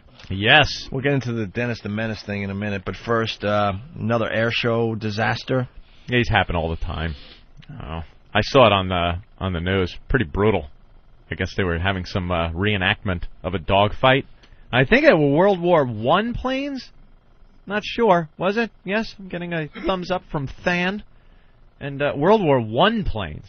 It's really going back. And then a couple of them crashed. One of them landed. But every year. Every summer. I know. Every summer this is going on. Yeah. More than once, too. Yeah, always see it pop up on the news. But people are fascinated by airplanes. They love going to the air shows. Do we got the AP cuts? If we could... No, we don't. Yeah, that one's kind of visual. We, Okay. That's what happened. There's confusion in the studio. You ever see the footage of the skydiver who hits the other skydiver and you can see the guy's legs get sawed off? Oh, yeah. Yeah. Oh, it's Brutal. really unpleasant. Yeah. Then you gotta land with no legs. The whole way down just looking like, oh, shit. Oh, I'm going to have to take care of this. I got no legs. No legs. And I'm still way up here. Yeah. Do you got them, Art? I'm going to have to run on my stumps as I hit the dirty ground. That'll be good for Oh, infection. really? What do? Lift your stumps up and land on your ass? Try to keep the dirt out of your stumps? I don't know. Hopefully you don't land on asphalt. Oh, can you imagine? Stumps just scraping on hot asphalt. Jesus. I think any situation besides landing on a gurney with a doctor there is bad. I don't think it matters what you hit with your stumps. Yeah. All right. Yeah. Well, we got some AP audio. Let's listen to this first clip. Go ahead. I guess I'm shocked. I'm saddened. But we had a wonderful afternoon here in Moose Jaw. We had a tremendous air show crowd out. Hey, oat. I guess that was the Tremendous director. air show crowd oat. That was the air show director speaking out on this latest crash, Anthony. Tragedy hits Moose Jaw, huh? Yeah. Moose Jaw. It was a civilian performance that has been practiced many, many times, done in a very safe manner many, many times. Basically, he's covering his ass, so he doesn't understand why these planes collided. Many, many times, eh? By the way, we had two different ones. We Yeah. had the one in Canada and then Moose another Jaw. one in Delaware. Delaware? Yeah, there were two air show disasters. What happened over the there? weekend. Well, let's go to the clip here. And thought, oh, wow, they've got some pretty dramatic pyrotechnics here. but no planes flew out of the fireball. It was just debris, and it was just, no way. I looked around at the crowd, and everyone's just totally quiet, and we were just awestruck. It was horrible. Pyrotechnics. And one guy starts to laugh, and we all just couldn't help ourselves. We laughed. See, that would have been great. Oh. One lousy guy in the stands just stands up and gives that crazy... Oh. That's horrible. Just one guy. Why not? You just stand up when that happens and just horrify everybody. Wow. Of course they were shocked. Yeah. What kind of planes? They were shocked, but they were still rolling. Yeah. With their video cameras. What kind of planes in that one? I don't know. What were they? I watched that goddamn air disaster show also on Discovery or whatever the hell channel it's on. Oh, they're frightening. This one was one of those Airbus 300s, and the pilot and co-pilot noticed a drop-off in fuel in one of the tanks. And they noticed this because the sensor said that there was more fuel in one tank than the other, and it was imbalanced. So they're like, maybe there's a fuel leak. And the pilot keeps going, no, I think it's a computer error. I think it's a computer error. Turns out they put this pump. This is always how it happens. They took the engine off, replaced it with another engine that didn't have this pump device in it. They put this pump device in that was almost identical to the one that was supposed to be in there. The only difference was some of the hydraulic lines rubbed on the fuel line in the engine and wore a hole through it, and the fuel line just burst open, and now this thing is 35,000 feet up, leaking fuel out of the right engine. So they decide to go over their checklist, and if the fuel is imbalanced, they open up a switch that transfers fuel from the left tank now into the right tank, which is leaking right out of the engine. So instead of seeing if they had a leak, the pilot assumed it was computer error and just started pumping the rest of their fuel supply right out the engine. Oh, my God. All the way until the co-pilot realized through doing math on a pad that they were out of fuel. They're just out of fuel, declared a fuel emergency, and we're 35,000 feet up and about 90 miles away from an airport when they completely ran out of fuel. All of a sudden, lights go off in the aircraft. And this is, you're talking 300 people on this plane. It's a huge plane. How long ago was this? 92, 93, around there somewhere. So lights go off because now there's no power to anything. And you all of a sudden, you get through a flight, you kind of become oblivious to the sounds of the engines. If they're off, you just hear, people say you just hear the wind howling over the outside of the fuselage in pitch blackness because it was nighttime also. So it's just pitch black, wind, you're out of gas, 35,000 feet, 100 miles away from any airport. They had to land at try to land at some airport in the Azores. So I didn't know this either. When that happens, a little windmill device, this is what happens, pops out from underneath the plane and powers a generator to give instruments and hydraulic power to the pilots. So all that technology, and it all amounts to a little pinwheel, what amounts to a kid's pinwheel, pops out the bottom of the plane to give them enough power just for instruments. This guy set a record for the longest glide in a passenger airplane. They actually landed on the runway at over 200 miles an hour, blowing 8 tires, but put the thing down and not an injury to be found. Oh, wow. 100 miles out. Longest glide ever in a friggin' Airbus 300. Why did you know why they probably couldn't go out and check? Maybe because it was night. They would have had that. They had one of the. They had 2 of the flight assistants there look out the window with flashlights, but couldn't see. They said if it was daytime, you'd see a stream of fuel coming out of the plane. I've seen that on a plane. At night, you can't. I was on a flight to Chicago one time. No, to Denver when I was doing a comedy festival in Vail. I was afraid to fly, terrified to fly. We were on United, and I guess I'm like 20 minutes into, an hour into the flight, and he's like, ladies and gentlemen, we're having a little problem with the fuel transfer. We're unable to get it from the wing tanks into the main engine. However that works. He's like, we're not going to make it to Colorado, but we do have enough to make it to Chicago. But in order to get down the landing weight, we're going to have to dump the fuel in the wings that we can't get to the other tank, or vice versa. All I know is, he said, if you look out the window, you will see fuel leaving the wing. Oh, wow. And I did, and you see fuel from the far wing tips firing out like a water gun. Yeah. I can't tell. It was white terror. There's no description when you're afraid to fly and you're in the air and you see fuel coming out of the wings. And anything happens that's out of the ordinary. On a flight, I want to take off. I want my meal. I want my drinks. I want a landing. That's it. I want the most boring, uneventful flight. That's what I yearn for. I heard in now I don't know if this is true. Somebody else might know the Air Egypt flight, which everybody says was a suicide, and of course Muslims say no, it wasn't, because Muslims don't kill themselves. I heard that the guy in the Air Egypt flight, they're going along and he starts to slam the plane down towards the ground at 30,000 feet. The other pilot gets into the cockpit. They struggle, and because the plane is going so fast, the pilot trying to save the plane cuts the engines because they're going to be ripped off because of the the G-force of going down. And I heard that the plane wound up going all the way down, and as the air got thicker, the wind took the plane back up with no engines. Yeah. And then it just went as far as it could and fell backwards. Ooh. Plummeted backwards. Backwards. Until everybody died from like 10,000 or 12,000 feet. Just fell backwards. Yeah, that's got to be hard to convince yourself you're... I don't know why I watch these things either. You ever hear about something that happened on a UPS or FedEx flight where one of the guys, you're allowed to fly FedEx. It was FedEx. It was FedEx? And the guy got stranded on the island and had a ball. He had a ball. A guy wanted to kill himself, got on board, had a ball-peen hammer with him, was flying in the jump seat in the cockpit. He was an employee.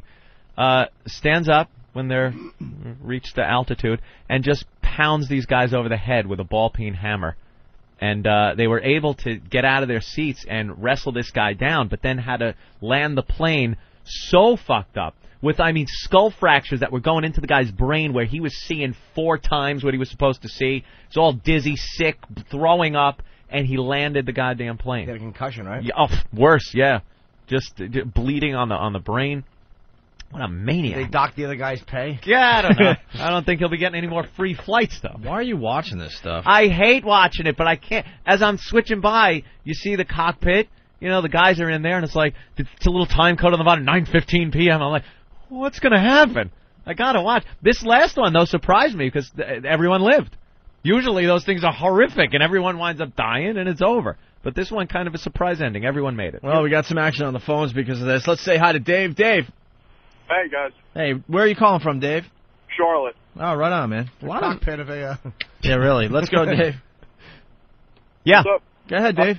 One for you. I'm in San Francisco, and I'm supposed to be flying out to Hawaii. We take off. Everything's fine. We're about an hour into the flight over the Pacific Ocean. And all of a sudden, the plane just decides to dip for about 10 seconds, kind of like it's going down, levels off. Pilot comes on and says, sorry, folks, we got to turn around and head back to San Francisco. Meanwhile, we're about, 500-600 miles out over the Pacific Ocean. They turn the plane around, pilot gets back on again. Look out the window. Jesus. I hate when they get halfway through a story. I hate when we get, hooked into a story and then something happens with the cell phone. We invested time, Opie. We invested time in that story, and now we had to sell off at a loss. My interest level slowly goes up and up, up. I'm like, all right, you got me. Oh, you got me. I want to know what's going to happen. They turn the plane around. And then, Gary in Houston, what's up? Yeah, that's Gary. Hey, I was... Hi, Gary. Taipei. Hi, good morning, everybody. Yeah, what's up? I was on a Japanese airline flight leaving Taipei going back to Los Angeles, and coming on the loudspeaker was, in a foreign language. They were talking for 30 minutes about something that was going on.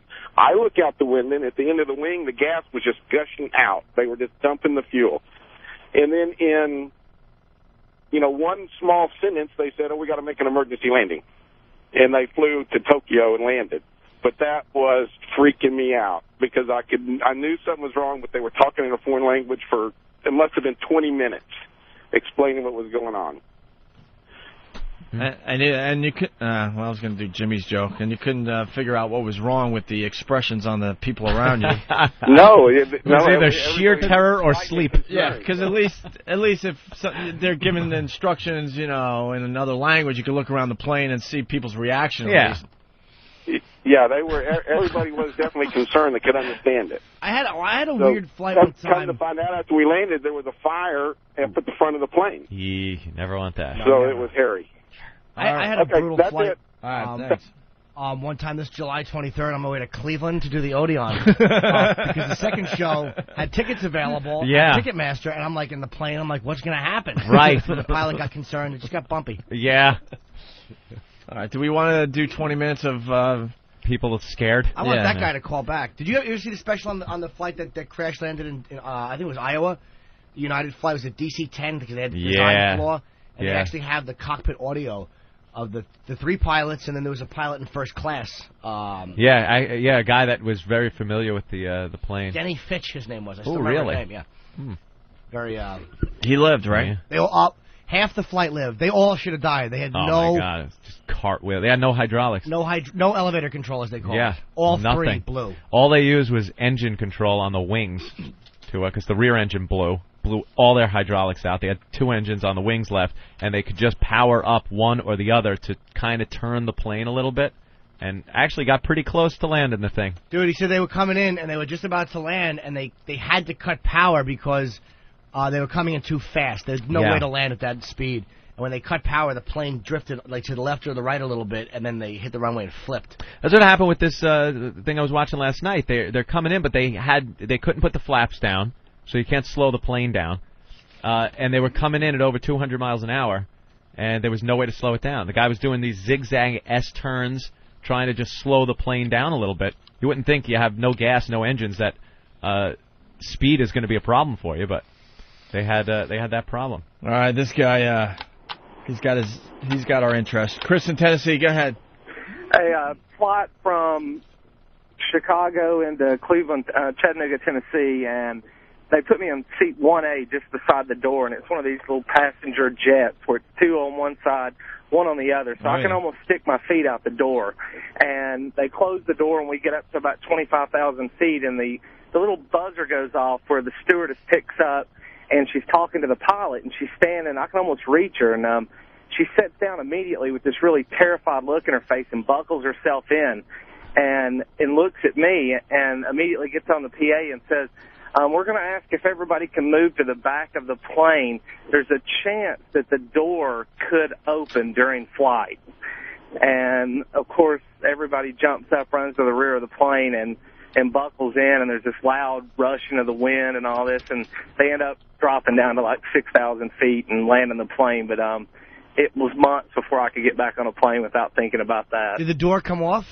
No, but it sounded like you had your window cracked, only you were going, 600-700 miles an hour on the interstate. So it was pretty intense while it happened. But that look on her face when he's telling her, what's going on, it was insane. That happens once in a while. I think it was an Aloha Air flight because the air. Yeah. The sea salt had over the ocean, the Hawaiian airline had kind of fucked up the fuselage a little bit, and the roof ripped off. The roof ripped off, like the first 10 rows just came right off, and people now are sitting there, strapped in their seat, looking, just flying on a piece of plywood. You might as well just be there with no roof, no walls, nothing. You're just sitting there. I think only the stewardess got ripped out, though. If I remember correctly, only the flight attendant, who was probably standing, got actually ripped out of the plane at 30,000 feet. Someone took a dive. And I'd love to know what you think. Hopefully you smash your head on the way out. But if you don't, is there a moment where you're floating and you go, I was just on that plane and it's going away? And there it is, and I doubt there's any real chance of getting back on it. And then just fall. Point. Well, at that altitude, you're pretty much just going to have the air ripped right out of you. I don't think you can't breathe up there. If it's 35,000 feet, I doubt you're going to be conscious. But there has to be a moment where you're probably a quick woof, bam. But what are you going to do? Then you're just out of it. Well, we have some audio of the famous plane crash that happened in D.C. there, Anthony. Yeah, we do. The one that hit the bridge that you got in front of you. Oh, that's horrible. This was the whole de-icing thing that happened. Yeah, they didn't de-ice the plane, and they couldn't get the plane up in the air, and it ended up hitting the 14th Street Bridge in D.C. It happened with Ebersol's plane too. I think that's what it was. It was a de-icing issue. Yeah, people don't know that. It doesn't have to be like in the movies where they show this big chunks of ice. You get a 1/4 inch of ice, even an 1/8 of an inch of ice on the leading edge of your wing. It's going to cut down on your lift. Well, I don't know. What, we got audio? We got the real audio? Yeah, I think so. Usually this audio is really hard to understand, though. Let's take a listen.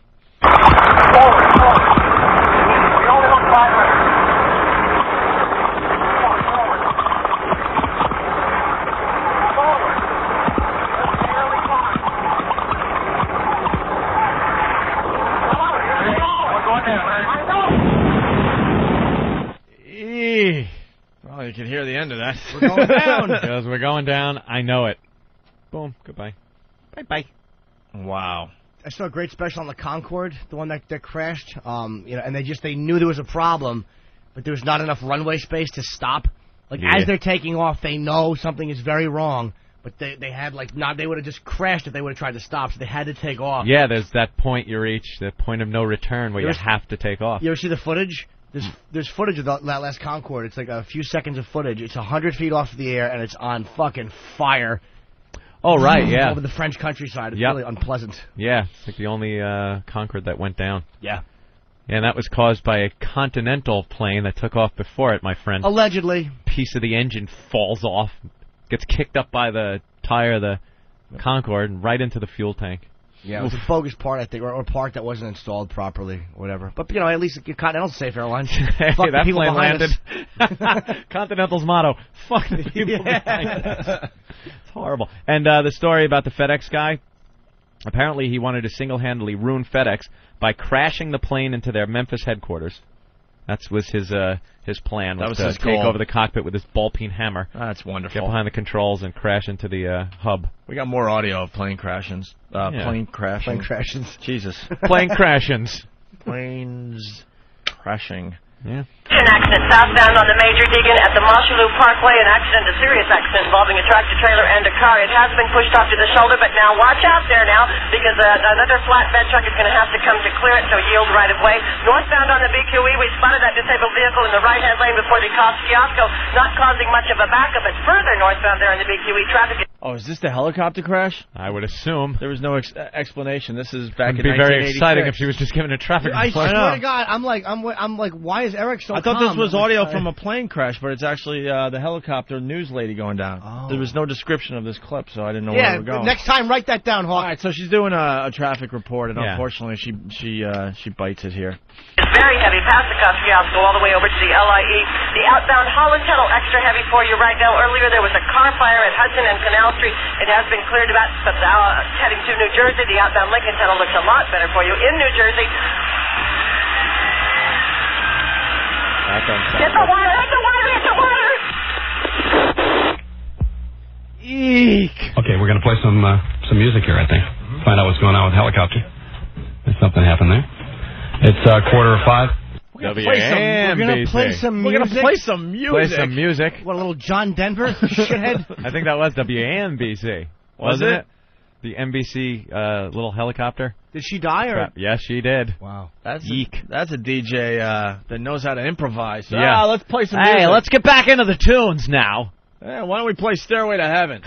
And the worst part of that whole thing is she didn't get to the Lincoln Tunnel, so a lot of those drivers probably didn't know which way to go. All upset. Yeah, Where do I go? Do I take an alternate route? That's right. This was live on NBC. 20 years ago? About 1986, I think. Yeah. Tunnel looks a lot better for you in New Jersey. Hit the water! Hit the water! Hit the water! Hit the water. Okay, we're going to play some music here, I think. Find out what's going on with the helicopter. Find out what's going on with the helicopter. I think you can find out. If she's saying hit the water after that spooling of an engine, after something like a clutch going or your tail rotor going. She's either having a baby immediately or the fucking helicopter's going down. You think the DJ try to hit the post? Yeah. Oh God. Freaking loser DJs. Oh, what a douche. Probably still wanting to do his job right, so he's trying to hit the post. Instead of talking through that and going, we obviously have a major problem here. Yeah. Now traffic's really going to be snarled as everybody slows down to watch this bitch. Okay, we're going to play some music here, I think. Find out what's going on with the helicopter. There's something happened there. It's 4:45, 16 till 5 on WNBC on the Joey Reynolds Show. We're taking an helicopter report from Jane Dornacker. Let's check in, see how they're doing there. And then we'll come right back at you. That's all he had? God, Huey Lewis. Hit to be square? Is that what he's playing? Oh. Nothing happened with Jane. We had a helicopter report from the helicopter. Of course, once before we had this happen. A few months ago, she went down in the drink. Yeah. Not she. I mean, she has a pilot. Jane is... well, until we find out what's going on, we'll just... Jane was up there just now giving us a report. And sometimes it gets cut off, too. It's just an electronic thing. Yeah. But this time she said hit the water, something like that. So we're going to find out what's going on there, so stay tuned. We hope nothing, say a little prayer, hope nothing's wrong. That's really that's a hard job. That's a stupid job. Helicopter news traffic, but do you really need a helicopter doing traffic anymore? Do you really need that? I submit to you, no. So what, was there any more on, like, what did he say when they finally came back? Oh, that was it? I think that was it for that, right? Yeah. Was that Joey Reynolds on NBC? Yeah. How long ago was that? 86. Oh, okay. WNBC. Just about 20 years ago. Yeah. Wow. Great improv skills, though. Yeah. Let's go back to the music. To be square. Down, down, da, da, da, da. That awful song. That's all you hear as she's going down is "Shall We Dance?" Bum ba ba ba. Crunk. Ding, bitch. Oh, it's horrible. All right, we got one more clip of plane crash audio.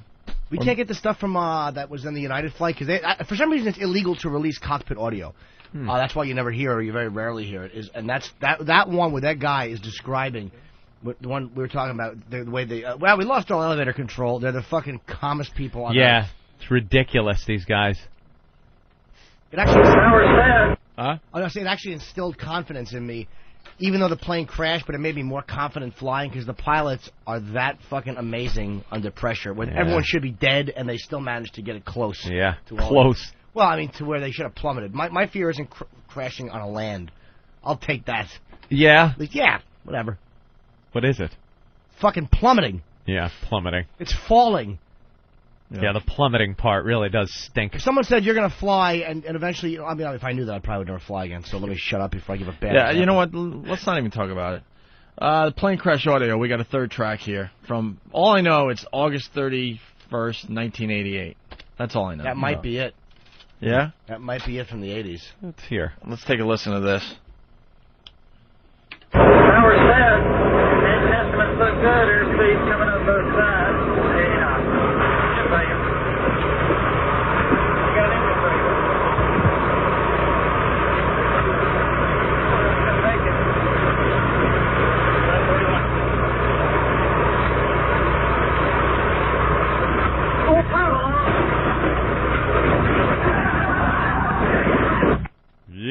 All right. Yeah. I don't want creepy ass stuff. I don't want this more. I don't want to play anymore. That's horrid. I don't want to play that anymore.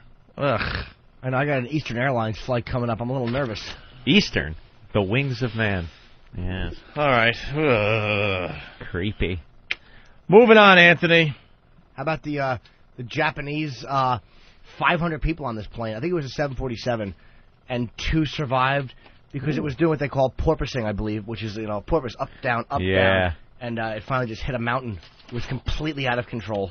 2 people actually lived? 2 kids or whatever. Yeah, weird. 2 really young people lived. Wow. Did you see this? Yes. Someone photoshopped Imus's head on Buffalo Paul's body. The clip of Buffalo Paul doing an assault on the media. He's in the lead. We're doing this assault on the media contest. For the month of July, the winner will win a MiFi and a chance to sit in on an Opie and Anthony show. Other prizes to be announced, I guess. But basically, Buffalo Paul did a great one up there in Buffalo. And Imus is now wearing an Opie and Anthony XM Satellite Radio T-shirt today. So someone photoshopped Imus's head on Buffalo Paul's body on his assault on the media. It's very, very funny. You can check that out after the show on whackbag.com. All right, Ant. Moving on to other things. Speaking of crashes, the space shuttle is about to relaunch. Well, let's not have any of that. But you made a good point in the office. I was looking at the crew biographies, and it seems that they're picking people. The youngest guy on this crew is 40.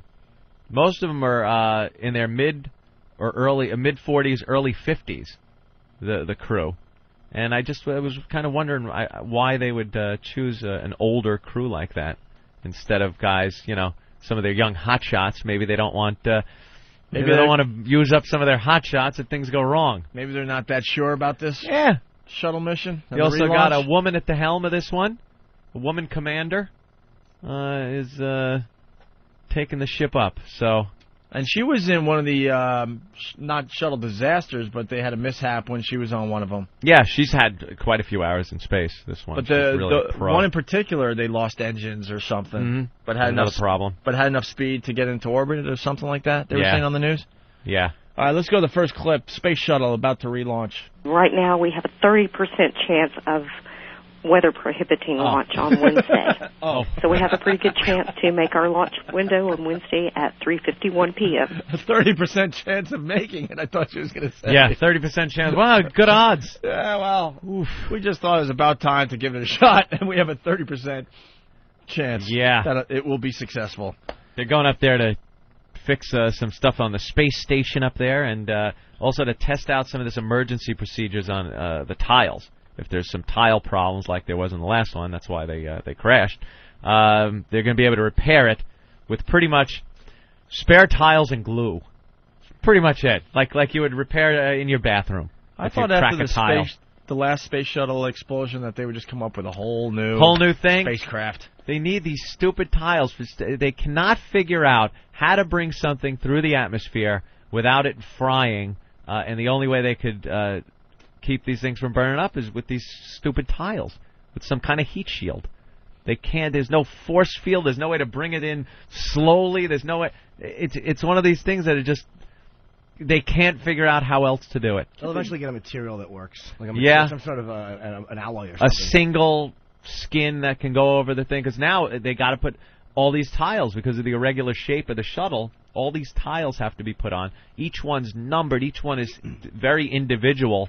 That's why it's such a hard thing. You'd have to bring up replacement tiles for every tile on the shuttle, which you obviously can't do, because every one is individually cut and fitted onto the shuttle. So I guess what they're going to have to do if there is a problem is have some material and make a tile that fits and pop that in if they do have a problem. But, hopefully it'll go smoothly. Another few years before the next disaster, but it's just one of those businesses, man. If you're taking what amounts to, those fuel tanks you see on the Jersey Turnpike? You're taking one of those and strapping rockets to it and launching it up with you sitting on top of it. When you're in that business, there's probably going to be a few mishaps.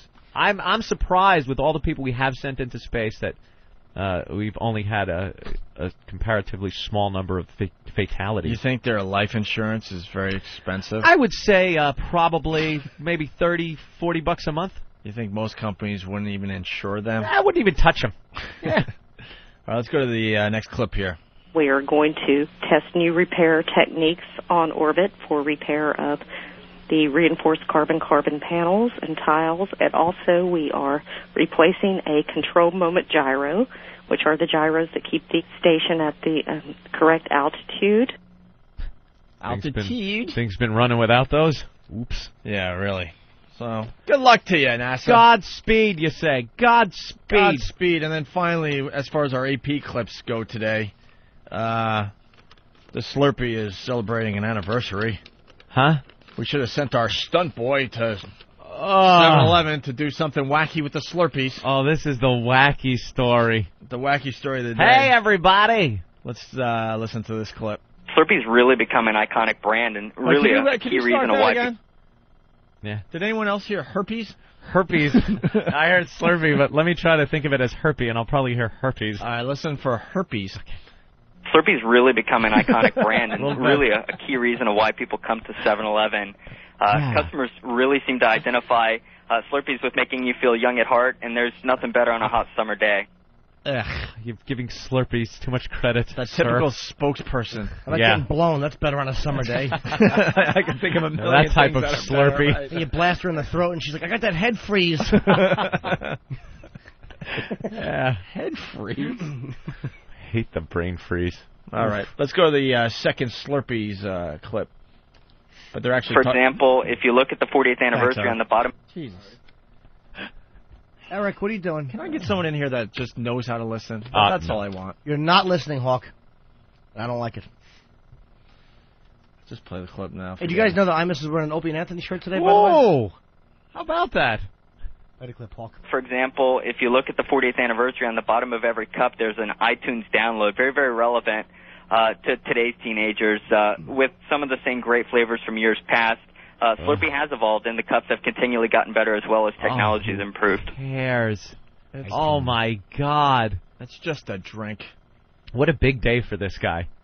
How often does he get to just address the media about the Slurpee? How many years has it been around? Did you even notice? No. Like, I'm not listening at all. Who cares? I'm going to guess 20 years. 20? I kind of remember Slurpees being around. Before that? Gotta be. Shit, yeah. I will say it is the 22nd anniversary? Yes. I will say we've enjoyed Slurpees for 23 and a half years. 40 years of Slurpees. Get the fuck out of here. Could it be 40 years? Well, would they be talking about it if it was like a weird anniversary? Did they have 7-Elevens 40 years ago? I will say 40 years of Slurpiness. Does anyone Slurpee know? Goodness. Anyone know the answer? I was paying attention. I thought he said 48. Did he? Why would it be 48 years? Now we got to listen to the fucking clip I'm again? guessing 200. Which That's my clip? guess. 200 years of Slurpee. Which clip I think said it was the anniversary? this last one. All right. We've had hundreds and hundreds of flavors, and in fact, for the 40th anniversary, we brought back 40th. a couple 40th? of Wait, we brought back. For the 40th anniversary, we brought back. Yeah. It almost sounds like 48, but it's 40th. It's 40th. They wouldn't make a big to-do about the 48th 48th That's anniversary. not an anniversary, Keith. I also said that the Mounties were in. Yeah, Smoking the Bandit 3. Drinking Slurpee. I suck. Probably has the date of the bike run wrong. Everybody will show up except him. Wow, bike run this Wednesday with Keith the Cop. Show up at the station at before 7:30 if you want to join us from New York to Philly, okay? Mm-hmm. All right, why don't we take a break, Anthony? We'll continue with the fine program. Right. That is the Opie and Anthony Show. We have news teasers on the way. We have some new songs by the Kaplan Brothers that we want to debut for everybody. Oh, yeah. And, you know what? We should, as we go to break, do the Bruce Kelly thing one more time. From Harry, our intern. Oh. I hear Bruce there's more remixes coming in. The Kelly brothers. How come we haven't Or the gotten Kelly Bruce? sisters, they call it, right? Yeah. Bob Kelly and Bruce Kelly both crying. People are trying to put together a couple things. Oh, my him, man. How did none of us, by the way, figure out that they both had the same last name, Kelly, until a listener pointed it out? I know. How dumb are we? Both have the same name, and they're both crying. B. Kelly. I mean, Bruce and Bob Kelly. Yes. It's that close. They both weep like fucking washwomen, like some grandmother. Well, basically, it's the Who. XM's own Bruce Kelly. I'm crying here. I guess they showed a video at Live 8 where kids were hungry. I don't even think that was it. I think it was just the black and white view I'm of trying the to give Who. the guy the benefit of the I'm doubt. not giving him the benefit of the doubt. He was crying because the Who well, he mentioned was the playing video. on stage, and he saw the video of them. I guess maybe were they playing earlier Who footage for maybe the Kids Are All Right or something, the movie? I think or were they playing what was on stage but in black and white on the screen? I think they showed a video of some kids with those big stomachs, a couple flies around their Bruce? head. And their pants still fit better than his, and he couldn't take it, so he wept. And Bruce should not be crying over a video of starving children. You're right. Well, not. He should send some of that fucking shit he shovels in his face every day. God damn you, Bruce. Jesus. Damn you. Skip lunch one day and you could feed about 100. So then I guess after the Who's performance, he was supposed to be a professional broadcaster. Instead, he just lost it. So Harry T., one of our fine interns, put together this little ditty. Is this live? Yes, we're live. Bruce, where were you, buddy? I was right up under the photogs. Bruce Kelly is a complete tool. I'm sorry. I'm absolutely crying. I can't help it. I really can't. This is no fake. The whole moment just kind of got to me. Fucking crybaby. It was just very. It's just the Who. I can't help but be a 14-year-old kid out there with the Who, and that's it. You can't cry. There's no crying in satellite radio. Sorry. Oh. This is very awkward. I'm sorry, but I'm sorry. As a man, that is so tough to listen to. I can't help but be a 14-year-old kid out there with the Who. That's it. Sorry. Fucking crybaby. I'd be crying if I had to watch The Who, too, but for different reasons. I'm sorry. I'm sorry. Sorry. I'm sorry. Because you're a faggot, all right? like sand through the hourglass. So is the O&A virus. Some of our fans in Boston have to send in the audio of the Bernie and Phil commercial. Hey, we Phil. We used to love those. Oh, they dress up. It's like a couple of local people. You have them in your city. A couple of goofballs that own a furniture store that do their own commercials. Yeah, Jordans. And they're always wacky. They're always wacky. Yeah, why a furniture store people have to be zany? Hey, we're just like Disneyland. They have Jordans has a ride. Yeah, I've been You're there. supposed to go there on a Saturday night. Instead of going out on the town to dinner, you go to a fucking furniture store. And they have like family. a main street built in their store that Boston with is like the buildings worst. where it's like Disney if you go into like a without all the Pirates fun. of the Caribbean without any of the fun. It's a fucking furniture store. You're still in a furniture store. Look how many rides and attractions they put in. Remember that guy, Light and Leisure? The purple building? Oh, no. Oh, it's going too far back? Yeah, probably. He's one of those dudes, you know what, I'm going to still plow through with this. He's one of these guys, like, he always fucks up his inventory. And he's always coming on with a zany way. Oh, yeah, I don't believe what I did this time. I got 58 end tables, and I only got room for 2. I'm selling them for $8 each. I don't know what I'm doing. Every fucking 2 weeks. It's like, why don't practically giving them away. Yeah, why don't you fire yourself? Maybe hire somebody else to do your inventory. Even the building, it's purple. It's crazy. It's sticking out against the fucking background. Bernie and Phil would always do sketches. They would do like sketches. That was very good. Oh, yeah, we used to love Bernie and Actually Phil. pulled it out. The cowboy sketch. Yeah, right? they would dress like cowboys. Or the Western sketch. And the other one was where Bernie was on a shrink couch, and Phil, it's a guy and a girl, well, husband-wife team. Phil is Phyllis, it's a woman. So he was laying there, and he's a shrink, and he goes, I had a nightmare, Dr. Phil. What was it, Bernie? I dreamt our furniture wasn't the lowest price furniture you could get in Boston. Oh, shut up. Oh. We used to do so many parodies of that commercial. They were a cartoon, too, right? Didn't they have a cartoon? They did some cartoon. I never saw that one. Oh, that was Building 19. We just have the worst stores. Bernie and Phil. Oh, we used to goof on him. Hey, Phil. You know, hey, Phil, your tits look like this beanbag chair. That is also on sale. On sale here. $19.95. Hey, I just fucked Bernie on your new recliner sofa. My sack hangs so low I use it as an ornament for this couch. My cock looks like an L-shaped sofa. Opie and Anthony, the virus is spreading.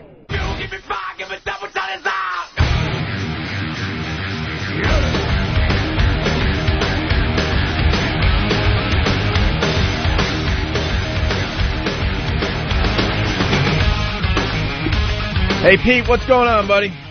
Hey, guys. Good morning. How are you? Pretty good, bro. That's good. Last night I went to the Dice show, and he didn't mention you guys by name or anything. Yeah. But he was wearing a wristband that had the doggy on it. Oh, yeah. Yeah. I forgot Dice was in town this weekend. Yeah. He decided that he doesn't need us to sell tickets anymore. There you go. That's wonderful, but stupid me. I thought there was also a friendship there, but I'm just a dummy to think that. Yeah, I was waiting for him to say something, but he never piped up about it. But he did have the wristband on. Oh, good luck to you, Dice. Yeah. Have fun. Exactly. Yeah. Now they'll probably give him $7-8 million to do a show over there. That's how they do it. That's how they do it over there. But how much comedy could he possibly put out, though, you know? I mean, how long has he been out there? And he disappeared for a while. He was talking about his divorce and everything. Wouldn't you tune in just to hear those rhymes? Yeah, at the end he did, yeah.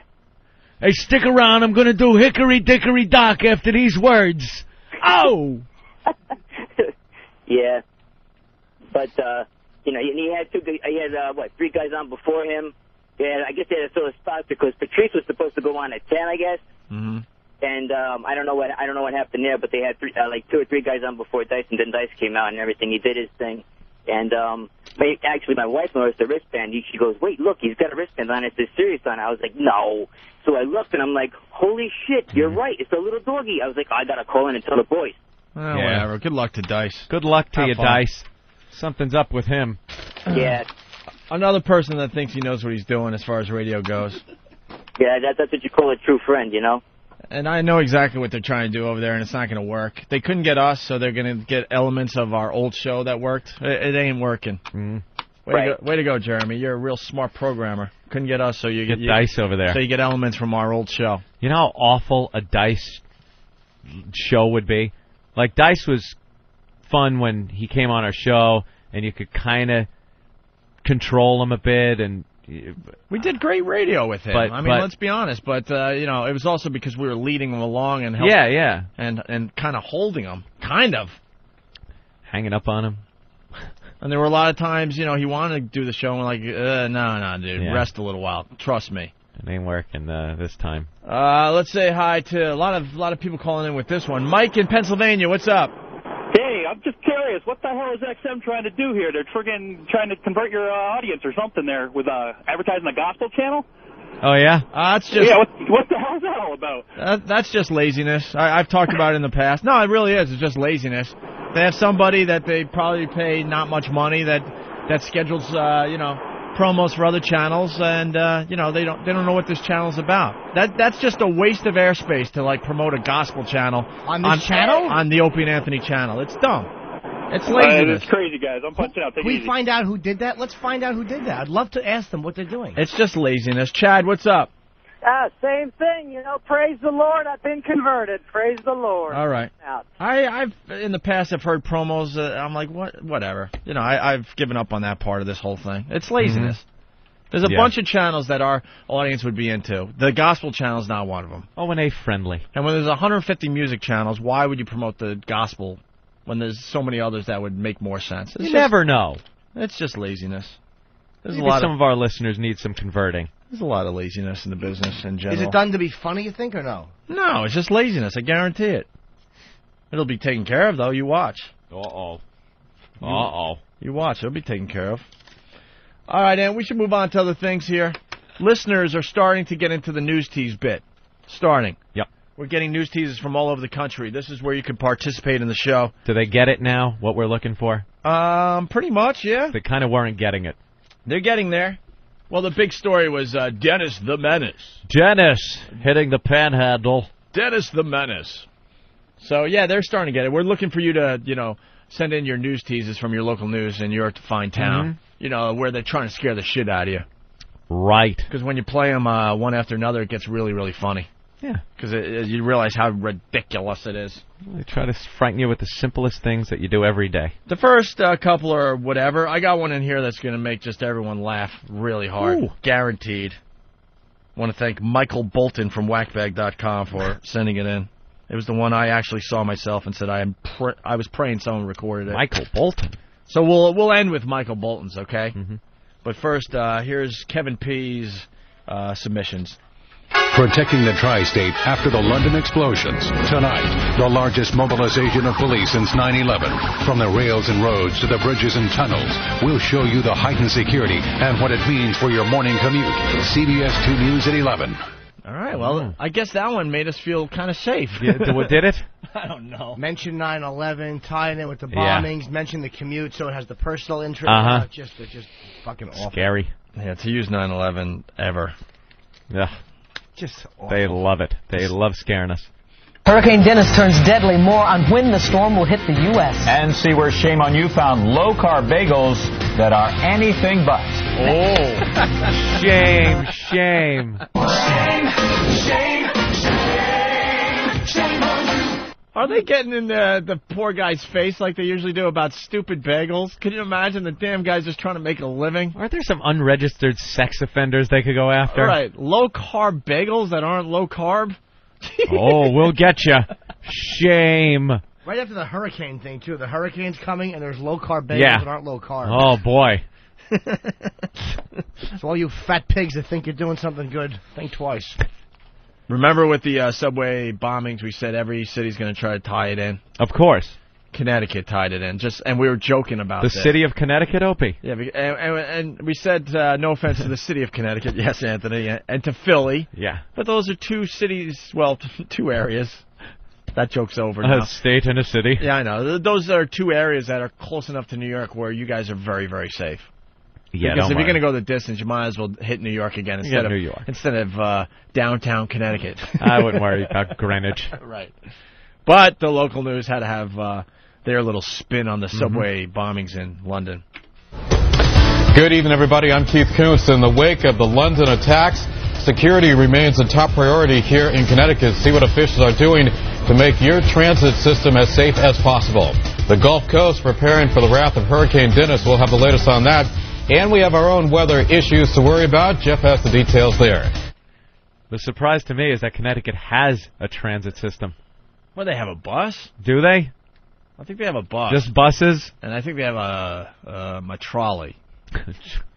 Ding, ding. That goes through Old City. Every city has to have a Old City part. A trolley. That's quaint. And every city has to have one road that still has cobblestones. Cobblestones. Oh, I hate that in Manhattan. You drive and you turn down a street and you're on cobblestones. It's all cute, but let's get rid of the cobblestones. Isn't that great? Yeah. Do we need cobblestones? Especially when you're holding a cup of coffee in one hand and getting blown. Hey, you know how difficult that is? You don't need a bumpy road. Scalding hot coffee on his head. And who was the idiot that came up with cobblestones as a... That was a boon to mankind when they started using them. It was either that or mud.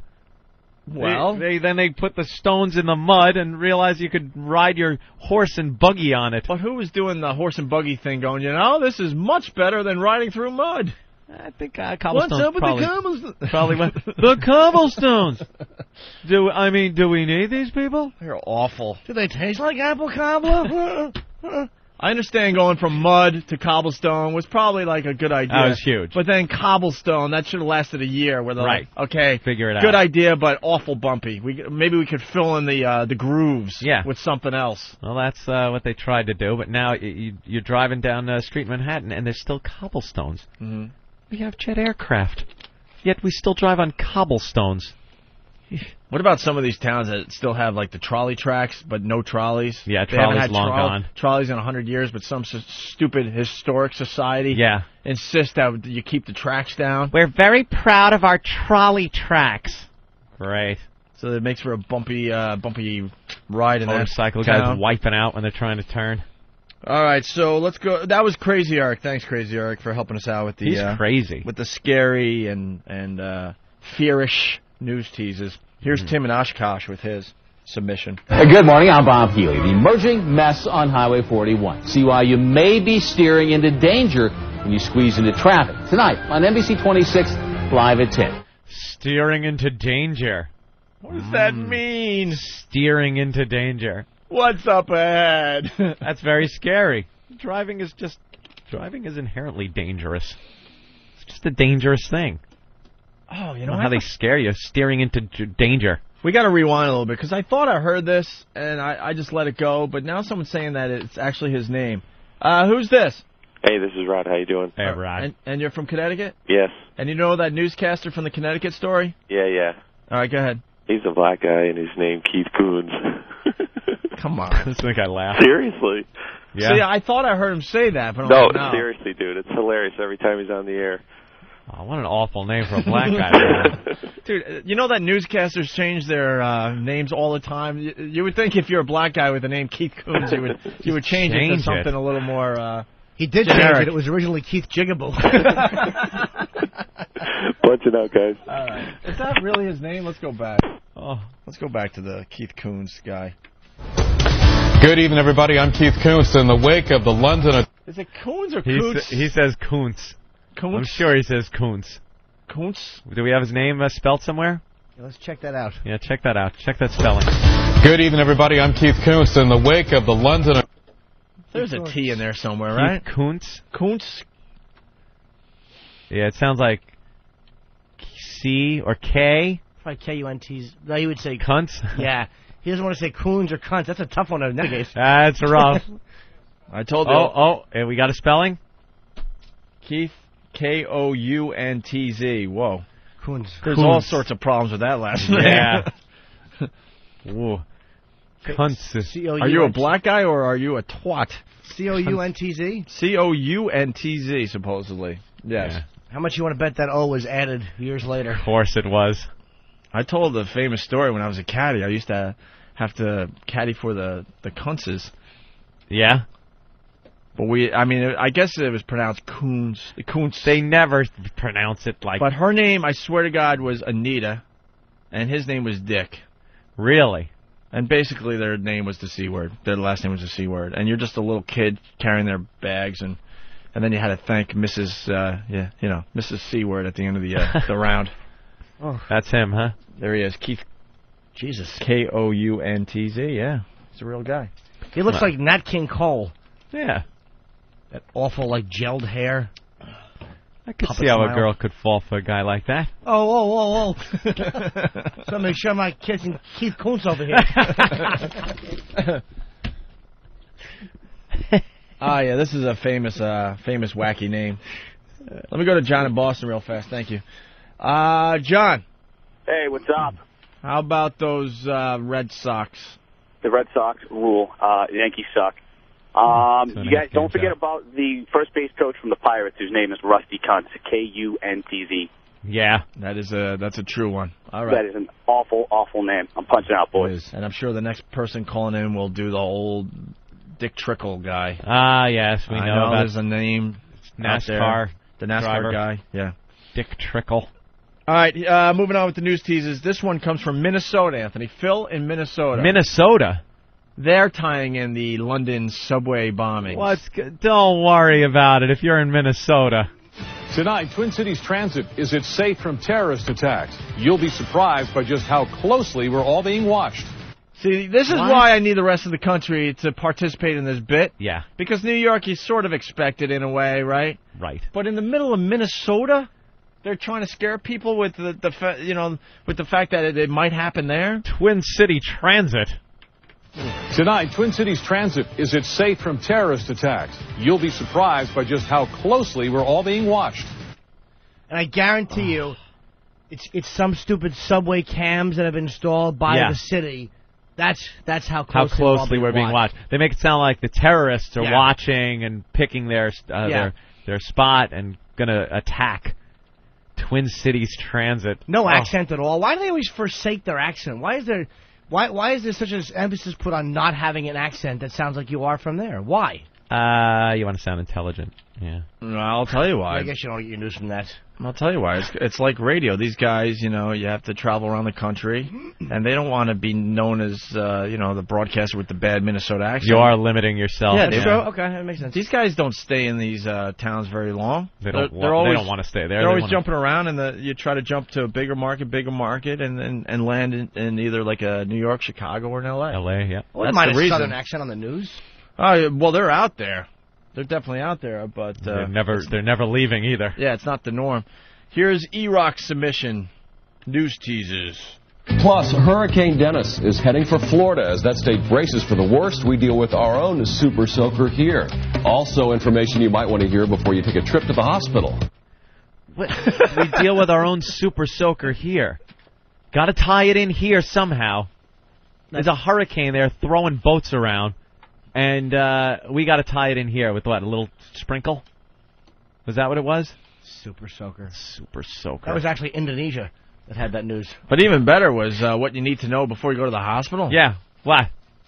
Oh, great. My leg's hanging off. I'm not going to that hospital. Exactly. We don't have a choice. Yeah. Sam in Minnesota, what's up? Hey, what's up, guys? I just heard you're talking about the subways in the Twin Cities. Yeah. And that's a little true. They got the biggest Somali population in the nation, so that could be why. Somalis? Yeah, Black Hawk Down, Mogadishu and everything. Yeah, skinnies. Skinnies in the subway? Oh, all kinds of skinnies down in Minneapolis. And who knew? All right. Are you kidding me? Especially they're from the Sudan or whatever. Why would they want to go where it's fucking 10 degrees? I have these preconceived notions of what cities around the country look like, and they're all from, 1965. I have no clue. I think I look at Minnesota, and I see snow and white people. That's it. And a lot of people smoking Luckies. Smoking Luckies. No, there may be some, cowboys bundled up, moving some steer in the snow. Things like that. White people in suits walking into a Woolworth. Of course. That's Minnesota. Minnesota. Not Somalis. Somalis. What are they doing there? It's freezing. Their little skinny arms. Let's go to John in Long Island. He has a theory. John? Yeah. Go ahead.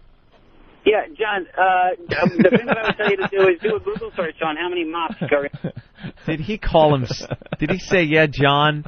Is he that nervous? That's my new thing that I love.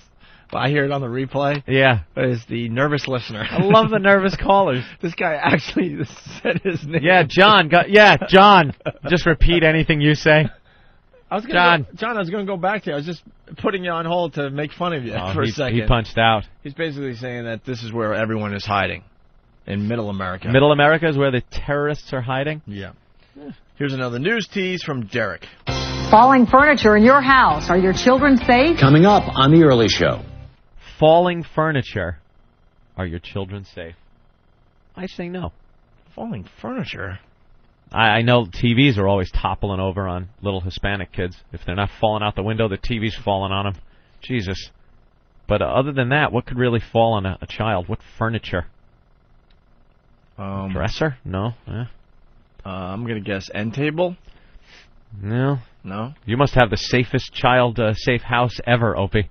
You have one piece of furniture and a bed on the floor. No end tables, no nothing. Where do you put your TV? Do you have a TV in your bedroom? Yeah. You do? Yeah, it's on a shelf. It's on a shelf? That's buried into the wall. It sounds dangerous. Oh, it's in the wall? Yeah. Then you're set. When kids come over to my house, the biggest danger is all the clothes that are piled up on my brand-new dresser that never made it into the brand-new dresser. Right. They could topple onto the kid. Topple on and they can be lost for months. When did I get a dresser? 3 months ago? 4 months ago? The drawers are empty. Yeah. You put your clothes on top of it. Well, it's an improvement from having them on the floor. On piles. the floor. All right, here's another news tease from Nathaniel. Our own Nathaniel, right? Of course. You can stroll the streets and stop to shop, but eat at your own risk. Monday at 11, street fairs. They're summer fun at its best, but how safe is the food? Our expert shows you what to look out for before you hit the fair. CBS 2 News at 11, Monday. What to look out for? The fair. The food at the fair. Would you ever eat any of that crap? I've eaten. Oh. You got to eat. Well, I know. Keith eats that. You when I went on the ride-along, we stopped at some trailer on the side of the road and bought some sausage and peppers. Are you bad-mouthing Vito? I would never badmouth Vito. That was the best sausage and peppers I ever had. That could be a mistake, my friend. I would never badmouth Vito. Vito rules. Believe me. No, I heard you badmouth him. I never badmouth Vito. Who is this guy, Vito? Vito Corleone. Corleone. Rubbed it right in his face. Ooh, he sure got it, though. Yeah. Get a hooker in the bed. Oh, you can't recover from the dead hooker unless the Corleone family helps you. We will help you out on this. All right, what is this one about? Let's go to Ralph in Tennessee. Ralph, go ahead. Yeah, I grew up in Connecticut. The guy that Keith Koontz replaced, his name was Skip Church. The guy's name is Skip Church? Yeah, his name was Skip Church. Come He's on. still doing news in Connecticut, I believe. I don't know what station he's on now. And his name was Skip Church. Man, that's wacky. Yeah. All right, thank you, sir. You travel around to some of these places, like when I went to California and figured I would go back down to San Juan Capistrano years ago and check out some of the places I grew up out there.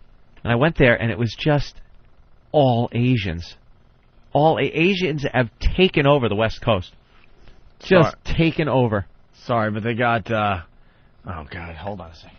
Hurricane. Unbelievable. Good afternoon, Anderson. In fact, you didn't even get the worst of it. I know what you were experiencing was really We're only getting it in one channel, unfortunately, but Anderson Cooper on CNN, he decided to broadcast from the middle of Dennis.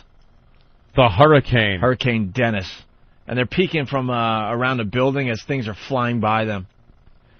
seawall, and every once in a while splashing over the top. Now I can talk because I'm in the shadow of a big building. I've never seen anything like this, John. This is incredible. Have you seen anything like this? Never seen anything like this. I've never experienced anything like this before. This, of course, is the most dangerous time when the winds are this strong. Tree limbs are flying down. These pine trees, you see them out there. They keep big branches coming down, huge limbs. And it's incredible when you think, I mean, these are strong pieces. It's only in one fucking channel today. I wonder why. It's usually in 2, right? Yeah, but I don't know what happens over the weekend. There's always some little thing that happens over the weekend. Anyway, it's done. Whatever. We'll figure that out, too. What are you going to do? But you wish that a tree would just take them out live on TV. Or a bumper. All right. Anthony, here's... It is really fun to be out in a hurricane in the wind, though, isn't it? It's like, you never done that before? No? No. Up here? Like Hurricane Gloria and stuff? No. And you kind of go out and the wind's really blowing and you kind of lean into it and stuff? Yeah, it's kind of fun. Weather extreme like that. The wind and That's rain. when you finally decide to leave your house when a hurricane I leave hits? the house in hurricanes because all the germs blow away and there's no one else out there, no pesky people. So you can lean at a 45-degree angle? Yeah, that's what I do. You sure know how to have fun, Ant. Stand in a hurricane. You ever just cut your feet and hands on New Year's Eve and run through a bathhouse? All right. The hurricanes are nothing by the time they get here. Here's the last time we even had one. Here's the news tease of the day, Anthony. All right. Submitted by Michael Bolton from whackbag.com. Celebrate his entire catalog. Listen to this fine news tease. You paid for it. Sex change operations. Oh, you're helping pay for Dick. Here comes James. You paid for it. Tomorrow on Fox 5 News at 10. Hold the phone. That was a real news tease? That wasn't put together by some smartass? I swear to God. If we were going to goof on news teases, this is something we would have came up with, but it's a real one. Wow. Yeah, That's brutal. I guess we're paying for Dick to become Jane. To become Jane, but the pause after Dick. Right, listen again. You paid for it. Sex change operations. Oh, you're helping pay for Dick. Here comes James. You paid for it. Tomorrow on Fox 5 News at 10. And they do the universal sound of the penis. boner.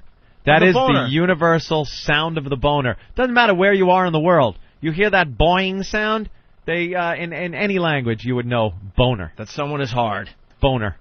There you go. Paying for Dick. How are we paying for Dick? To become Jane. To become Jane. I was going to say, like, we're paying for Dick? What? You got that one more time? I just love the way he says that, Dick. You paid for it. Sex change operations. Oh, you're helping pay for Dick. Here comes James. Tomorrow on Fox 5 News at 10. Wow. Boy, they must have just skated by on that one. Yeah. That's your news organization, by the way, doing a dick joke. All right? So we have no respect for them. None. Continue the assaults on the media, please. Absolutely. Best one in the month of July will win a MiFi and a day to check out the Opie and Anthony show. Right. All right, a couple more things, Anthony. We didn't get to this last week. I guess it doesn't matter anymore because it's okay. No, I didn't do the walking into the high wind gag with Charlie Chaplin out in the hurricane. My buddy Charlie Chaplin. Were you in a house on like a snowy roof? I fucked up. I was going to say a snowy mountaintop. A house on a snowy roof. Oh.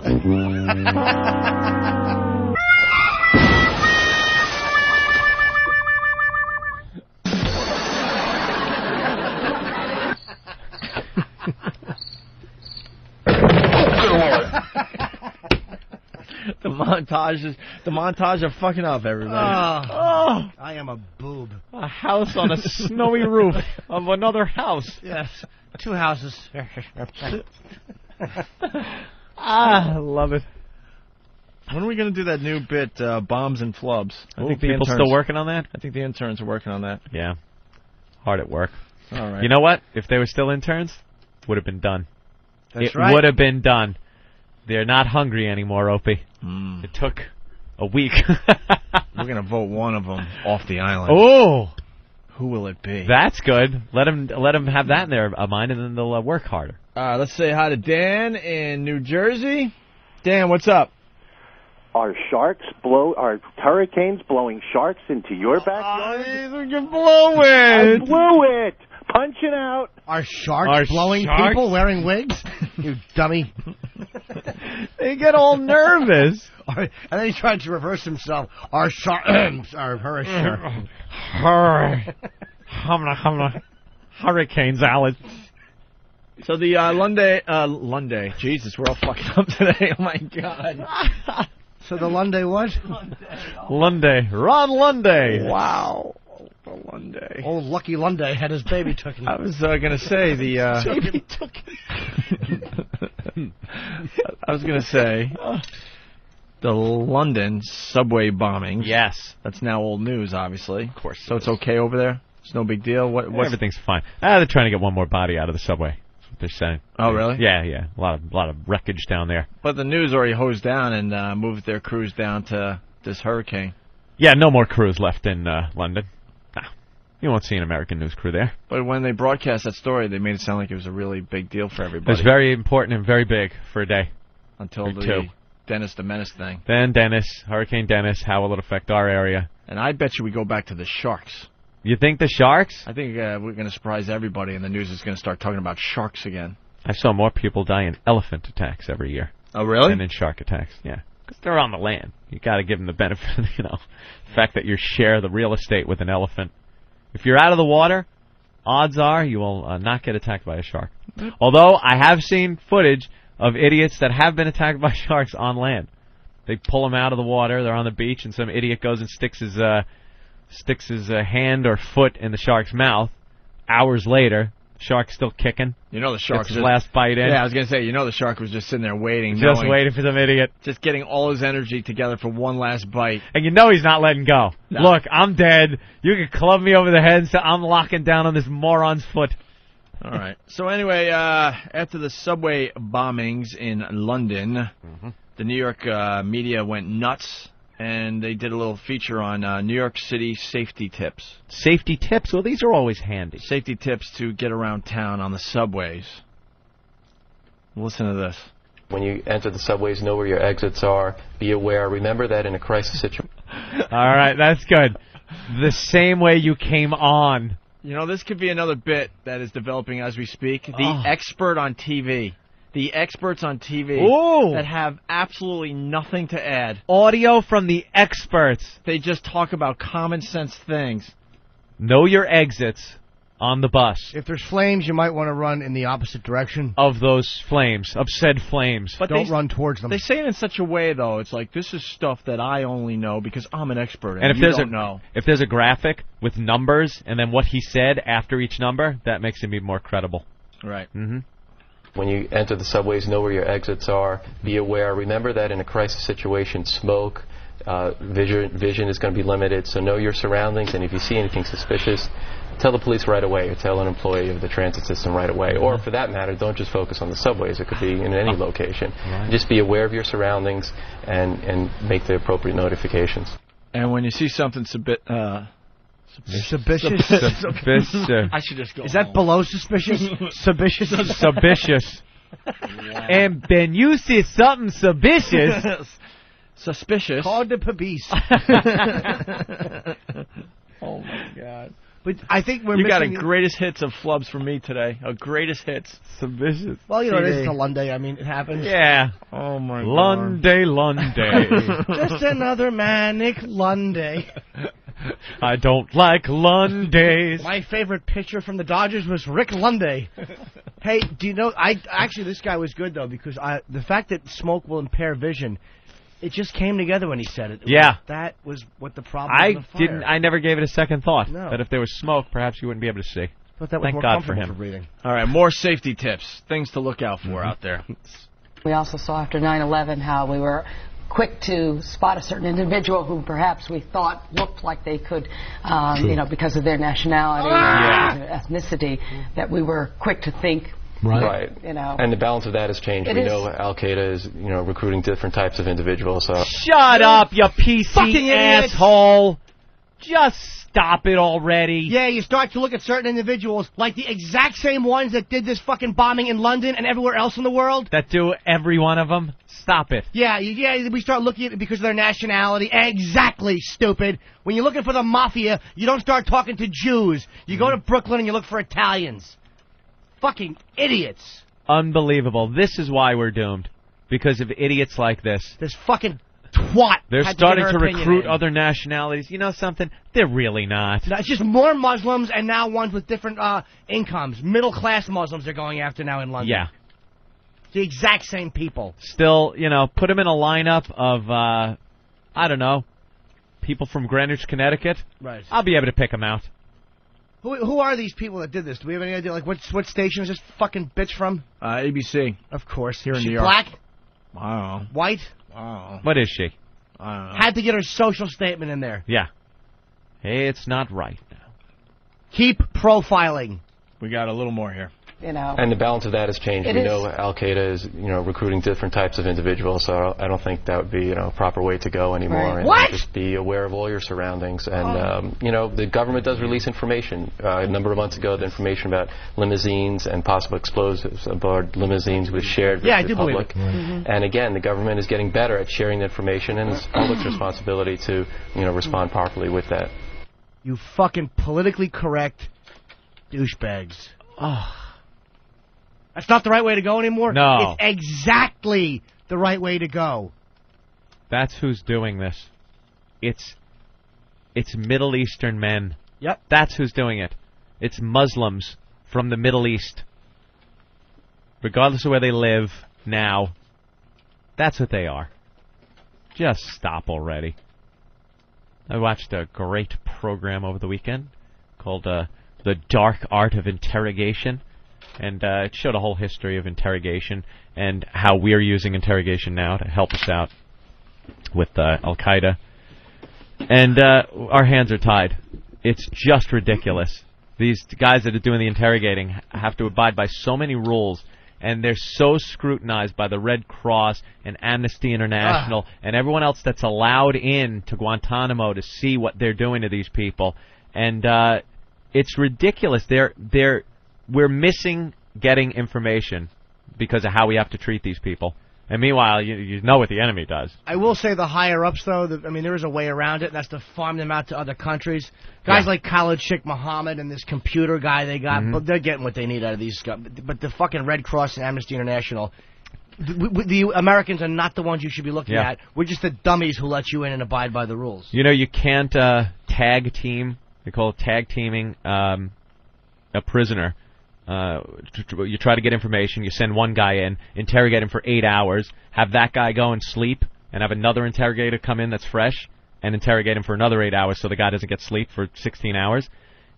It has to be like the same interrogator with the prisoner until he can't take it anymore, and then the prisoner goes back to his cell. What? Yeah. That's one of the rules you have to abide by. None of that. They said they got the most information. I thought this was pretty clever. Off of a group. They told them that, all right, we're done interrogating you. We have a very special visitor that's going to be coming in the next few days. And it was this guy disguised as an Egyptian officer, army officer. And he spoke perfect and looked the part. And they were telling these prisoners that they were going to send them now to various countries. So they put tape on them with the names of the countries they were going to send them to. Syria, Jordan. And these guys were scared shitless because they knew they would go there and just be killed. They would absolutely be killed because they were taken prisoner and interrogated by the United States. And for the good treatment that they got in the U.S. hands, they realized if they went to Syria that they were dead. So they quietly in the night started contacting some of the Americans and saying, look, I want to talk. I don't know, guys. That's not fair, though. I mean, you really shouldn't interrogate play by the that rules. way. You shouldn't lie to them.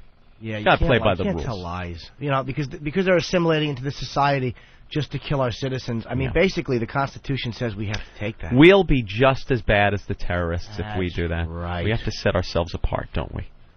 No, we don't. That's right. Truncheons, nice hoses, bats. Just a coincidence. Yes. They all just happen to look the same way. He's got his hand up in the air. I'm just waiting for an out, and then what happens?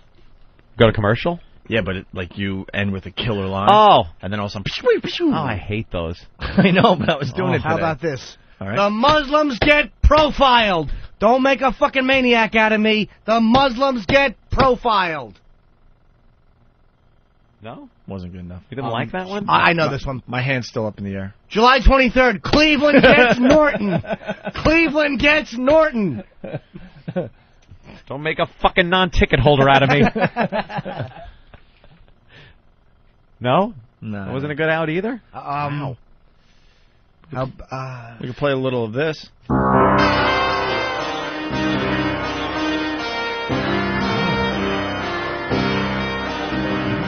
From the same people that brought you Shit Dick. Oh. Ooh.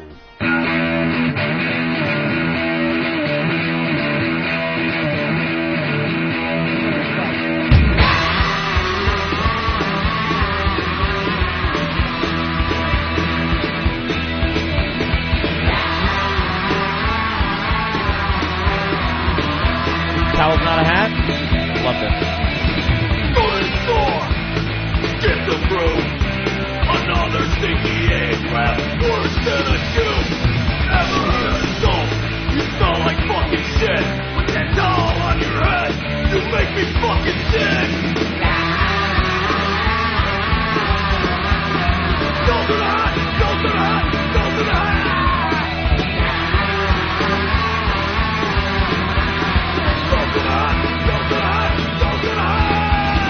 Just a towel head, land of opportunity. Get the work speeds up, breaks his whole family. Gonna rip you off, matters on your chain, rag on your head, cover greasy mane.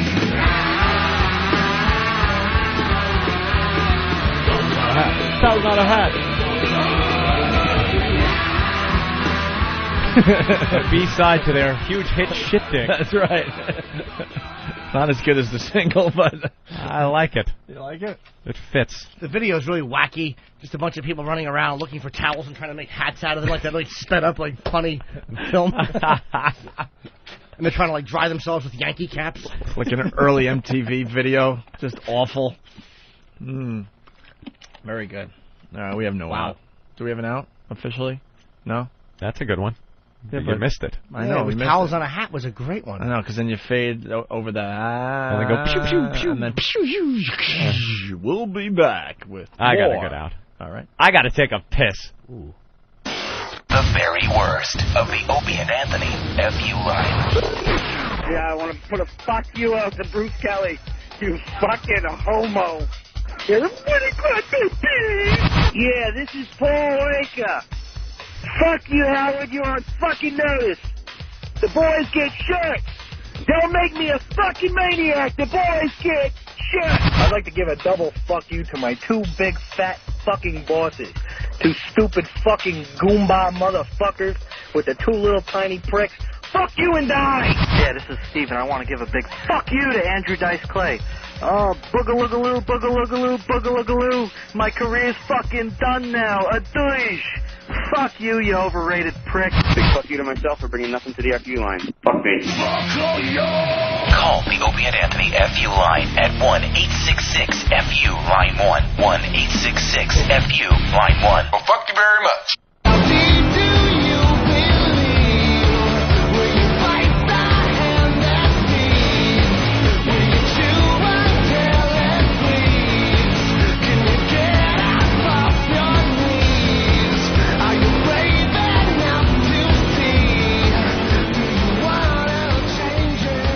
Fantastic Four was the #1 movie over the weekend. Ooh. Raking in $56 million. War of the Worlds came in second place with $31.3 million. Ooh, what came in third? Well, that would be Batman Begins with $10.2 million. Wow, still. That was the box office take on that film. Looks like Hollywood's out of its slump. Dark Water, which actually looks like a really good movie. Yeah. Did shit. $10.1 million. Who's in it? That's that Jennifer Connelly? Yeah, they say it's a good movie there. Is it about a tub in Texas? And that Jennifer Connelly was hot for like, man, I saw her on TRL. For like 15 minutes. She's not that hot anymore, right? No, she was like she was what hot was that in movie? Beautiful Mind. In Labyrinth. What was she, 12 in that or something? Is that the joke? That's the joke. All right. No, not Beautiful Mind. Like what movie was she in? God damn it, can't remember the name. Oh, the one with Caligula. No. Oh, damn, you beat me. I was going to say Spaceballs. Rocket. Oh, Rocketeer. Rocketeer. Oh, yeah. Rocketeer. Yeah, that's when she was hot. There's some nude pictures of her on Mr. Skin there. That is just unbelievable. Yeah, something's Great going set on, of though. jugs on her. She didn't look that good on TRL when she was promoting. She's this lost new too movie. much weight now. Like her arms are real skinny and stuff. Oh, wow. Look at this. Really fast. So, Dark Water was 4th. Mr. and Mrs. Smith still doing well. 7.9 million. Herbie, Fully Loaded. Yeah, how'd that do? Bombed. 6.3 over the weekend. That's not the first weekend, though, is it? Oh, it's been out a couple weekends. I'm not sure. I'm asking. All right, I'm sorry. Well, then it's no big deal. And then Bewitched, 5.5. Another bomb for Will there. Was that a bomb? It's only made 50.9 million. That's these days. Yeah, that's these kinda... days. Even 100 million's not a success. I don't know how much. Well, you can't profile, but look on TV who they think is in verse. Mustafa something with a fucking thing on his head and a long beard. Yeah. He looks like a white guy with a red beard, though, dude. No, he doesn't. Sure he does. Mustafa Salmarian Nassar. That's a white guy that got a Muslim name somehow. Don't look for him, Muslim. though. No. Look for somebody else. Look for a guy like the guy you work with. Sure. All right, yeah, there's the Jennifer Connelly. Wow, look at the muff shot. Requiem for a Dream, 2000. Little muff shot on her there. Go to the jug shot of her on the beach. Right, she was in that. We love Mr. Skin. There's one where she's on the beach and in what movie? God, I don't know. Oh, I know the name of the movie. Hawk's having a hard time. It's not loading the thumbnail. You can't go too recent of movies for her. No beach scene. Can't find it. Oh well, keep looking, Hawk. Right. Oh, that's it. Wow. Look at this. Look at that. How lovely. Look at those lovely bosom. Oh, my God. That's 1990. 1990. That's the whole period where she was hot for like 10 minutes. Then she lost a little too much of her weight. Wow. She was good in Requiem for a Dream. Yeah. Little junkie getting railed on a double dildo scene. Ooh. I didn't see that. You didn't see Requiem for a Dream? The guy... oh, maybe I did. David Keith. Which one's the black guy? Which one's the white guy? Keith David. Keith David. Is the black guy. David Keith is the white guy, right? Yeah. David Keith is the white guy. David Keith is the guy that you called Patrick Swayze. Yeah, who I eventually got next time I was in L.A. He's like, I'd never turn down a picture. Really? Unless you call me Patrick Swayze, Oh, he ass. loves me. I asked him in front of a hot chick. He wanted to hug me. He was really? Of course. Yeah, it's got to be good in front of a girl. But anyway, yeah, he was in that. He played like a drug... the black guy, Keith David, was in that. He played a drug dealer. Well, I think he didn't want money, but you had to fuck him or put on a show for him if you wanted drugs. I do remember seeing that. Great. I think I saw it on TBS, and they were playing like checkers. Fuckers. That's good. If you want the Twinkies, you have to play checkers. Checkers, and I'll watch. Hey, we got a great news story from Fox 5 that could start a discussion here about video games. Yeah. I knew some of this was going on, but now the mainstream media is on it. Uh-oh. So they're getting it totally wrong. Yeah, of course. We'll play the story here, and then we'll discuss, obviously, after that. Is there a dirty little secret hidden in a popular video game? Critics say the latest version of Grand Theft Auto isn't just violent, it's also pornographic. And that's disgusting to some parents. Gotta wonder what parents, however, are going to let their kids play that game. Fox 5's Lisa Cabrera has the story. A little editorializing there. Yeah. Do you really just report the news? Just report the news. What kind of parent? I don't know. What kind of reporter is going to throw a fucking opinion in what is supposed to be an unbiased piece? Yeah. Stupid. I don't know what kind of parent would... parent that knows if their kid is mature enough to play that game and sit down and have fun and enjoy it for what it is, a game. Right. I don't know. Maybe that parent. Yes. Isn't just violent, it's also pornographic, and that's disgusting to some parents. Gotta wonder what parents, however, are going to let their kids play that game.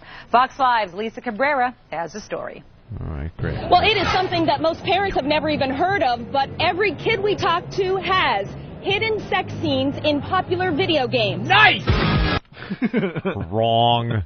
That's not what it is, but... They're making it sound like, Rockstar is putting this out. Yeah, they're not stupid.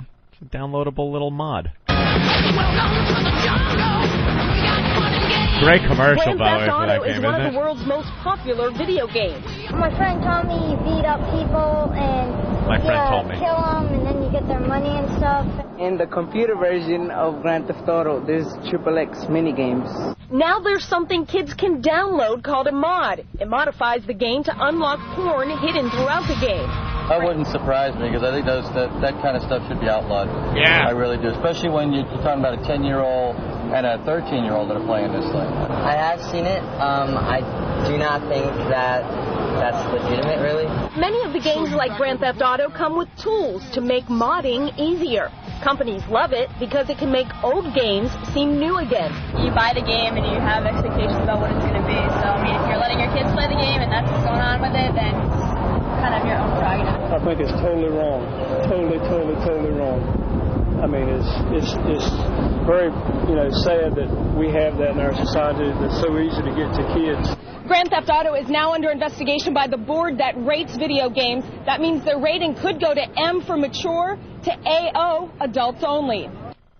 AO, make it real popular. Of course. And you want to explain what's going on here? Yeah, you download a mod. It's not put out by Rockstar. You download this, and all of a sudden, certain parts of the game, the chicks that are standing there, their clothes will be gone. You know? You'll see tit. You'll see some computer-generated muff. But this has been going on for years. Remember Sims? Do they hide this stuff in the game? And then you have to have the mod programs to unlock it? I'm sure that happens too, but I mean, for the most part, it's just mod. Like, when The Sims came out, we downloaded a mod that had them naked instead of pixelated when they go to take the shower and take a shit and stuff like that. That wasn't put out by Sims. That was put out. It's a program. I'm just trying to understand how it's done, and then someone takes the actual game, reworks it. Yeah, reworks the code. And you download this program. It reworks the code of your game to show people naked. Okay. It's fantastic. It adds to the fun of the game. It really does. Nothing better than rippling a hooker with a machine gun when she's completely nude. I got to get this game. Oh, it's so sick. I have to. Grand Theft? I've never had it's out. It's finally out now for PC. It was only out for PlayStation, or was it Xbox? I think PlayStation 2. It was only out for PlayStation 2 for quite a while. Just came out for PC. PC version has a few extras too. So it's and I just like the game better on PC. I like the graphics better. They're much better. The play is better. Yeah, you could get the resolution where you're reading signs way down the road. You get it where far away scenery comes up on you quicker. You could actually see a lot further in the game. That's why they're pushing Xbox and PlayStation 2. It'll never... I remember when PlayStation 2 first came out, they were pushing how it was going to be better graphically so much better than your PC. And I'm going, bullshit. First of all, it's on a television, which takes away the resolution right there. Well, they were also saying it was so much better than like regular PlayStation and stuff. And yeah. The difference wasn't that great. Not that big. No, I don't think so. Absolutely not as good as PC. Right. You're on PC. It's completely... Also, PCs are just upgradable over time, so a better graphics card comes out, you pop that in, you get more RAM. The game's running like silk. Love it. Let's say hi to Josh in Kentucky. Cheat codes. Josh. Hey. What's up? Hey, I'm man. just wondering what these news people look for when they interview people. I mean, do they just look for the people with the smallest amount of brain space possible? I mean, Jesus Christ, they seem to have the same opinion without anything to say. It's ignorant what these people seem to think about video games. I mean, if you're mature enough to understand what's going on, if you can take it in a mature fashion without thinking, oh my God, these people are telling me to go kill sluts. I mean, what the fuck? Are these news people just all the same? It's not a good story if they go to somebody who knows what they're talking about. They'd rather go to parents who have no clue about the game. They'd rather interview 10-year-old kids about it so they get that sound clip of a kid talking about the violence in the game. Meanwhile, he's never played it. The kid right there in the news thing said, a friend of mine told me it's got this. The latest GTA, too, if it was having an influence on kids and people in society, don't you think, like... people getting run over by cars would be drastically up right now. Yeah, that seems to be the... And hookers getting blown away. Yeah. I think the stats are pretty much the same. It's an entertaining game to play because it's so far from any reality that you would have that it's fun. You pop in there, you could kill people, you can steal things. It's a great game. And then you go about your real life not doing those violent things because you're not insane. The people that say that they killed because of a game, believe me, they were killing someone anyway. I don't think the game pushed them over the edge. They were crazy anyway. One of my favorite fake commercials from the GTA series is the one for the Glory Hole theme park. Yeah. Remember this thing? Listen to this. Come live the mystery.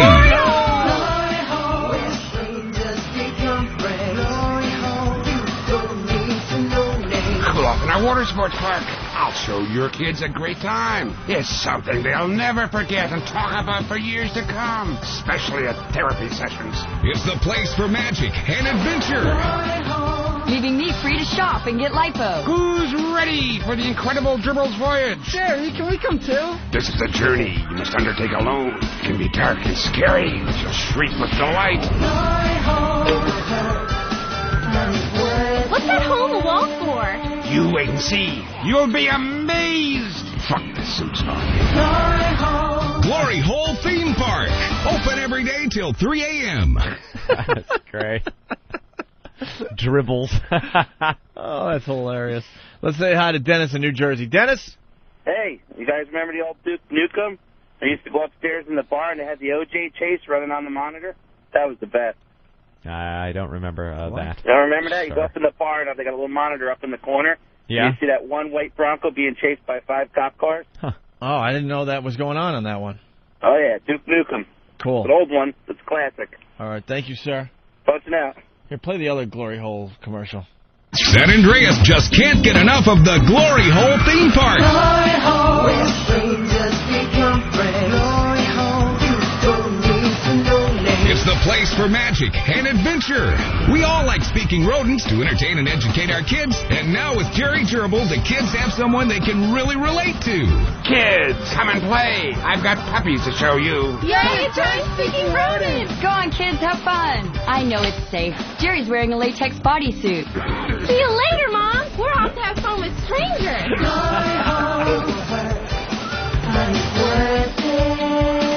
Ride the log flume. Live the adventure of the flaming screen machine. Glory Hole Theme Park. Glory Hole. Open every day till 3 a.m. Come live the mystery. Live the mystery. Where strangers become friends. You know what that just reminded me of? The video we were watching just before the show, they were doing a story on another kid toucher. Yeah. And they had a dramatization. Mm-hmm. Remember the dramatization of the guy in the park with his... guy in the park with his radio control truck. Just cruising around with it, and of course the kids come up because they think it's cool, right. And then it gives them the opportunity to start talking with these kids. It was the worst dramatization ever. They're creepy. They're doing the kid toucher story, and all of a sudden it goes to black and white with this mysterious guy in the middle of a park. Yeah, with a toy for with the kids to play with. With a big RC truck. Oh, that's a nice truck. Yes, it is. You want to play with it? Yeah. Why don't we go in this bathroom over here? I'll show you how the controls work. Put your mouth on this. Any minute now you're going to hear, hey, what of a... Hey, Mike Perino. Hey, I got some PlayStations for you. 20 minutes from now, though, he'll run in with that. Hey, boss. Mike Perino, dude. It made us laugh hard. It made us chuckle. Let's say hi to Dave in Rhode Island. Dave, what's up? Hey, man. Hey. I want to know what's with these parents who, give their kids, who let these kids play these games. These games have ratings on them. I mean, how fucking stupid must they be when it says for mature audiences only and they let the kids play the games? I think it's up to the parents. It is up to the parents. The rating system is fine, but if they start using the rating system to not sell games, like if Electronics Boutique, what is it called now, GameStop, if they're pressured to not carry adult games based on the rating, it's going to be a bitch to find some of them. And believe me, they won't stop at just rating the game as adults only. They'll say, now that these games are rated adults only, let's keep the adults only games out of stores that kids can go into. And you're not going to find a store that's just going to sell adult only games, so they won't make the games because the demand won't be there, and in the end they'll get their goal, which is to get these things off the shelves. And less fun for the adults. Less fun for the adults, because that's who's playing these fucking games. Just because these assholes don't understand or can't find enjoyment in these games doesn't mean that there are plenty of adults that don't like playing them. These games are fantastic. I've loved these things ever since I was a kid. I loved playing games, fantasy games, you know? Things you can do that you can't do in real life, you can do on a computer. They're trying to protect the children, and that means less fun for us. Less fun for us, right. In the end, less fun for us. Always. Playing Battlefield 2 now. Battlefield 1941 was out, 1942 was out for a few years. Now Battlefield 2 came out, and I hate starting a new game because I'm the newbie, and I just get crushed and you know they're 12 years old and they're just railing you. I log in. Isolate that. Yeah, 12 years old and they're just railing you. They do. I log in. I walk around. I walk 10 feet and I'm just laid out, machine gun, sniper. I can't see anybody. I don't know how to play yet. Looks good though. I'll keep playing. Idea for a promo. Isolate that. Clean lines that sound dirty. Oh. Suck my fucking cock. All right. Someone wants to know if there's a mod for WoW, Anthony. Sure. Jeff, Florida, go. Hey, I just want to figure out if you guys have played World of Warcraft and if there are any mods for it. I never and what's played. your outtake on Lose Suit Larry? Well, do you do the mod thing, Anthony, with these games? Occasionally. Yeah? Yeah. Find any good ones? No, the only real cool one I saw was, like I said, The Sims, when you can make them naked. But any other mods I download are just usually game map mods and stuff like that that are built by people that play the games. You get bored with the maps that came with the game. That's why these game companies are brilliant. Games that came out like Half-Life and Counter-Strike, they open up the programming to the people that play the games. So now you bought the game, but you also bought the ability to build the maps and make characters and build the game. And then they upload these things to websites, and you go to these websites, and now you're downloading entire worlds that were built by the gamers themselves, and it kind of keeps the game going years after it should have been out of gas, you know, because it's not the same game that you play. It's constantly changing. All right. Someone, Adam here has something on GTA. Go ahead, Adam. Yeah, I was looking online for sex games, and I saw something on some British newspaper where basically it wasn't just a mod where you see them naked. It was actually where it's a mini game like Dead to Rights, where you have to press X and O and build for the climax to win the mini game and get extra, whatever powers. That's all I got, guys. So it's in the game? Yeah, it's actually. Well, they said it was written into the code for the computer, but they disconnected it or took it off so that it wasn't in the final version. But now you can download the ability to see it. Exactly. Okay, cool. Good. And now the news is informing everybody that has the game. See, I wouldn't have known about this. And you know what I'm going to do now when I get home? I'm going to download this and check it out and see it. No, I have it already. Oh, fuck yeah. And have fun on with pre-order. Portable phone. A portable phone. It's a portable phone. Line, actually. What? That guy just stole my line. I was going to tell you it's some Danish kid created this. He says it was in the game.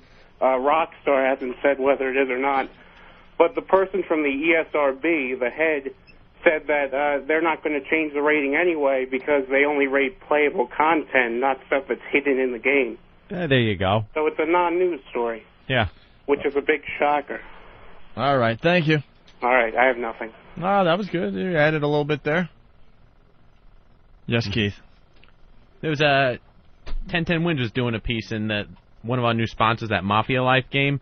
They were doing a big thing about the whole Mafia thing and the content of his game. Yeah, I heard that. He was starting to get a little bad publicity, which, I mean, is still good publicity. Yeah, it's one of those text-based role-playing games that puts you in the Mafia. And, of course, there's some outrage. Italian groups are mad because it's perpetuating the stereotype again because there are so many, Muslim members of the Mafia. Yeah. And other people just saying it's glorifying a criminal lifestyle. It's a game. Why can't people just appreciate the fact that people play games like they do reading books or watching movies? It's a diversion from your life. It's a form of entertainment. That's different. Would a dopey housewife want to play a video game based on raising a kid and feeding it when you have to and changing its shitty diaper? That's her life. You want to play something that's a little different, a little more exciting, fun, challenging, things like that. That's what these games are out there for. Not training tools. I love when the politicians call them, it's a training tool for killing cops. Shut up.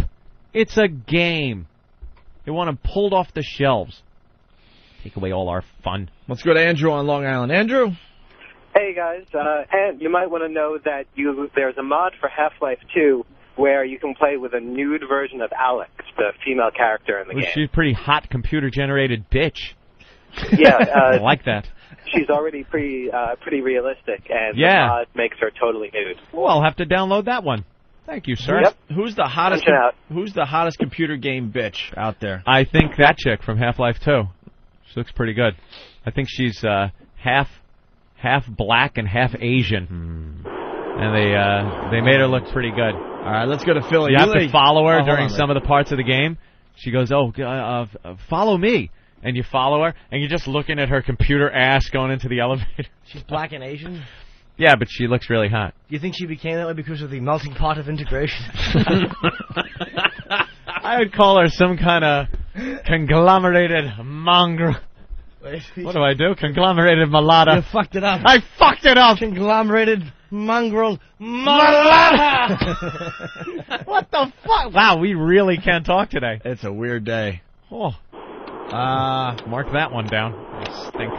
First day with my new tongue. How many times have you heard that on the radio? Lee in Philly, what's up? Hey, how's it going? Hey. You know they got a mod for San Andreas where you can turn CJ white. Oh, really? Really? Yeah. That'd be pretty For the cool. computer, it's kind of crazy. You can give him Jerry Curry looks like Michael Jackson went around. Yeah, but that ruins the whole realism of the game. Yeah, he stops shooting people. He goes and he gets an education and becomes a job, decent citizen. All of a sudden you're playing the game going, what? I'm going to work every day. Look at this guy. His pocket protector is full of new pens. This isn't fun. Oh, that's a very good question coming in from Joe. Go ahead, Joe. Hey, Ann, how do you play these games with the big Howard Hughes fingernails and your long hair and your feet in the Kleenex boxes? Feet in the Kleenex boxes. I have had to modify a few of my gaming apparatus. Yeah, my sure. joystick, so my big fingernails, my unclipped fingernails don't get in the way. Phil in Bayshore. Hey, what's up, guys? Hey, Phil. I was wondering if you guys remember with Tomb Raider, they had the mod to make Lara Croft topless. Yeah. Oh, I would have loved to see that. She was a one. hottie, too. Yeah, definitely. Punching Jumping out, around guys. with her big tits. Nice. I was reading an article where the new Tomb Raider, they made her boobies smaller or something. Yeah. They want to tap into the girly market too, and they don't want it offending people, so they cut down on her boobage. That's too bad. Mm-hmm. All right, one more here. Joe, what's going on? Hey, what's up, guys? Hey. I don't know if you guys are into Xbox modding at all. You can actually put a chip into the Xbox and mod the games, like Dead or Alive Volleyball, where you can make the girls nude. Oh, yeah? I hear that Extreme Beach Volleyball is pretty good. That one. Yeah, on, it's pretty good. I mean, it's an old game, but you can actually make all the chicks nude. You can also do it in, I don't know if you ever played Ninja Gaiden for the Xbox. You can make the chicks nude on that, too. I think pretty much every game you can play it with the girls Play 'em nude at this point, right? Hey, Google Extreme Beach Volleyball to get a couple of pics up. I want to see. This guy says they're pretty hot. You know, I heard they're doing with asteroids now that the boulders are just big tits and it's a little cock shooting things at them. Why would anyone Shooting some HIV? Why would you need naked video games when you can just get porn? Yeah, I know. I don't know. There's something fun about it. Jimmy? Yeah, you're still playing the game, which is cool, and then to see that in the game is kind of funny. Yeah. Can you make the guy naked who's shooting people so his big Ooh. black hog is bouncing all over as he's murdering people? Ben's Hog, the video game. Crawls through the streets, the sewer systems. Always being mistaken for something else, like people are killed when they get on it thinking it's a bus. Yeah, wow, these girls are very hot. Ooh. Almost has that anime porn look to it, huh? For computer game bitches. All right.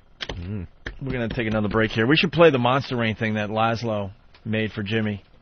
Laszlo did all the commercials for GTA. Yeah. Did a great job. And just for our show, he did a Monster Rain commercial in honor of Jim Norton and his little Monster Rain story. Is it going to make it to the game? I don't know. He should. That would be great. He should throw it in the next GTA game. Yeah. That'd be hilarious. But take a listen. He was just the boy next door. Mikey, where are you?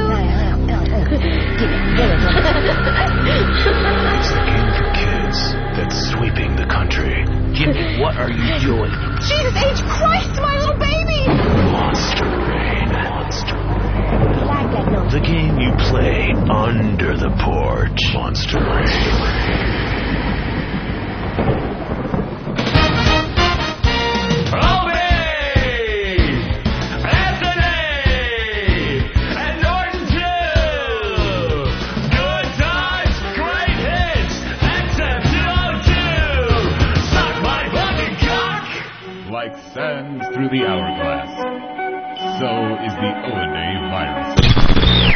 really feel don't bad. care if a stripper likes me or hates me. I don't care either, less. actually, in that sense. But I mean, It's like you're just just do really your- bothered by It's it. just like, do your job. It's just the whole thing that they're not just coming up to him and, you know. Being naked at all. Don't Yeah. just flash it. What the fuck is that? That awful energy of a bouncer. They're like, what are we going to do, rape you in studio, stupid? Well, good point. The guy's not really a bouncer. He plays golf with Rich Voss. All right, he's a friend of ours. Yeah, he's a 3 handicap. I mean, what kind of bouncer is he? I mean, He drives the Rolls Royce. he's good with a 9-iron. Crack 'em. Never. They don't think I'm funny. I do cancer please, jokes. you They don't don't say a ever word. laugh at me. When they do a lap dance, you fart. They'll fucking think it's funny when they Strippers smell that never think I'm dead funny. garlic coming from your muff. Never. You know who thinks I'm funny? Fucking psycho fat chicks think I'm a hoot. Never fucking strippers. Oh, that. Oh, okay. You know what though? Everybody's got to make a living. That's right. Go do your thing. Man, whatever. Just fun with the captain left. That's all that really matters, you know. I like to entertain people. I'm lucky. I'm living a full life. Got a new place. You know, getting it all painted. I feel good. These girls hypnotizing Cunts, they anybody? always just fucking drain you, and they want nothing to do with me, and I know they don't. I know they don't. It's fucking annoying, and they can't even hide the fact how much they fucking hate my guts, which makes me sick. But then again, there's a certain honesty I kind of like about that. There's something about a girl just telling the truth which makes me feel good inside. You know, you have to love it. You have to love it. So what are those whores doing? Opie and Anthony, the virus is spreading.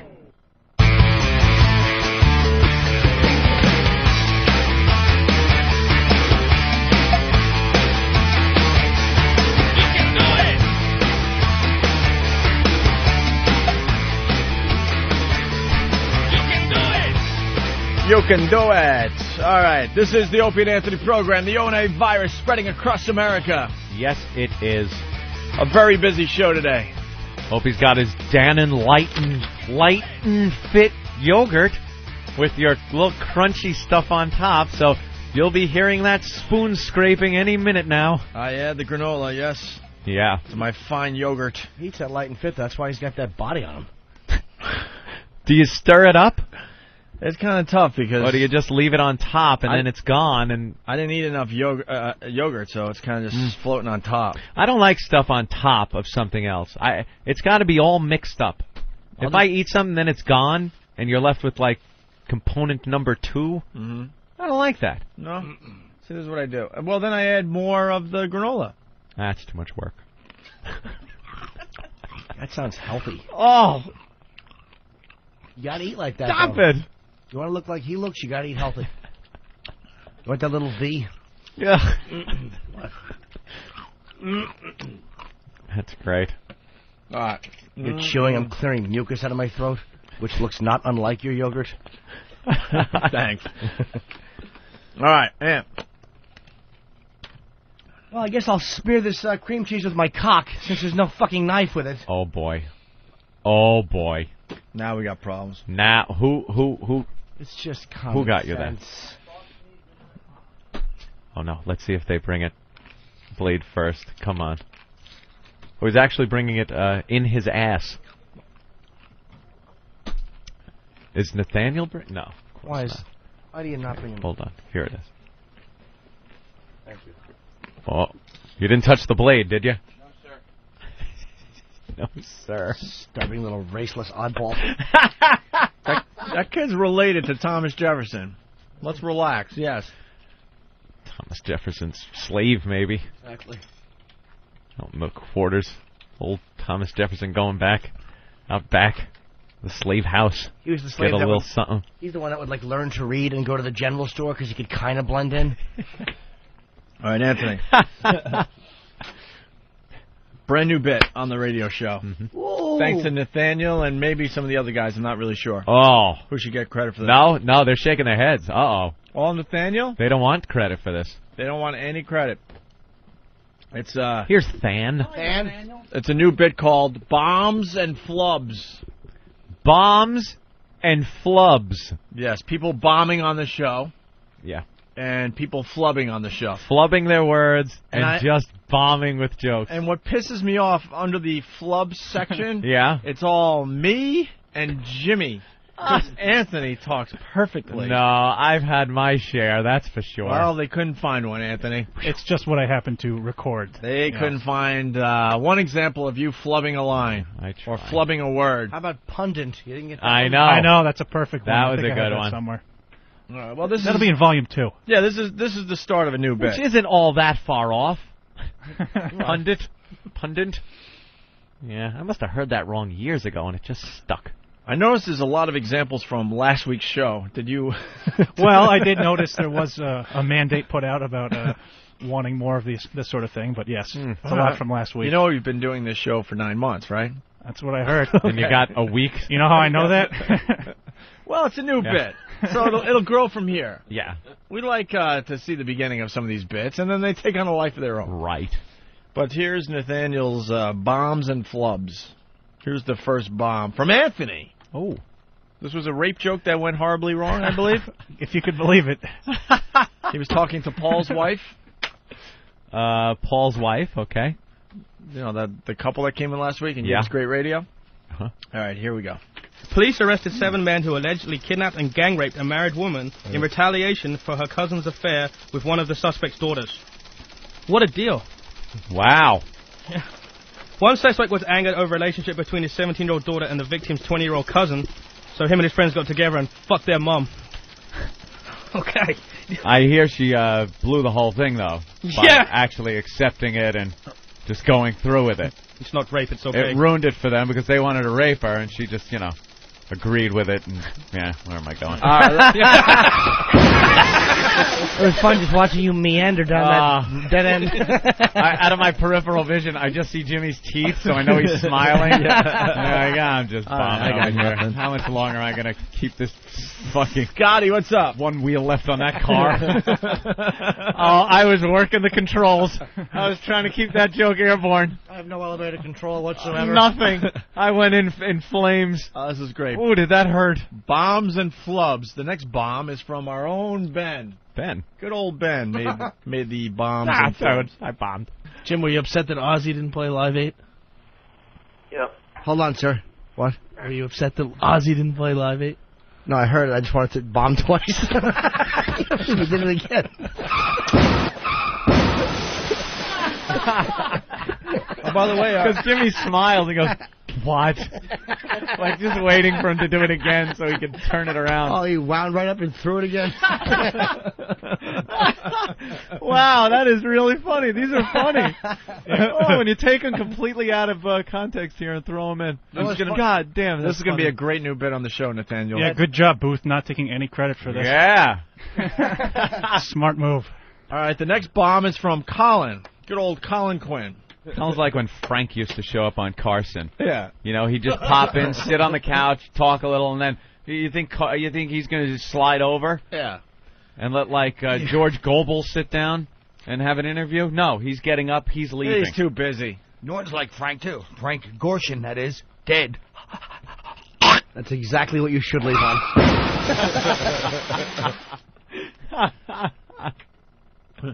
Wow, these are real bombs. Because that fucking old man, that's the first Frank reference he can yank out. Guy's been on TV since 1968. This is like a blooper show. Oh, a blooper reel. The gag reel. I like it. All right. That was my favorite part of Cannonball Run, when they just show the flubs. Oh, at the end. Where they're supposed to say one thing, but Dom DeLuise is blowing a guy who's bringing him his food in the room. You're not supposed to say that. Your line isn't, you're so young. And Burt Reynolds goes to tip his cap, and it's his wig, and some skin comes up. Good day to you. Ow. Gets mad and punches the craft services girl right in the face. All right, here we go with old Jimmy Norton's bomb. This couldn't be a bomb. I bet You had a Y2K joke, did you? Huh? I bet you there were big laughs, they took him out. Probably. In post. You had a Y2K joke, did you? One of the problems that they were saying was going to happen was that the computer systems were going to backdate 100 years. Yeah. Because the 01 flip, they would have went back to 1901. 1900. And I said, that's going to be great. It's going to help me in my big court case. What are they going to do? Prosecute me for having sex with a girl who's 114? Yeah. Had a lot more. No. No. That was a good one. Wouldn't that make her younger? Well, it didn't make perfect mathematical sense. Yeah, because would have happened. like right when I got that, it's like if she was 14 in the year 2000, let's say.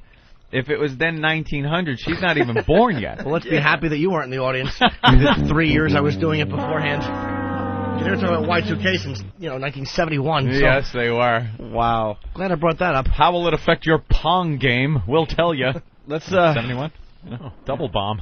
Nice. That was I piggybacked onto your bomb bit. I was going down in flames, and you decided just to get in the cockpit with me. I was jumping in. Hey, it looks toasty in there. I'm a little hurt, by the way. Anthony has 1 bomb and 0 flubs. I kind of have 2 bombs, though. I was a bomb in that one. Yeah. My Pong joke didn't go over very well. I didn't want it was overshadowed by Jimmy's bomb a little bit, but... Here's bombs and flubs, another bomb. Old Jimmy Norton again. Oh.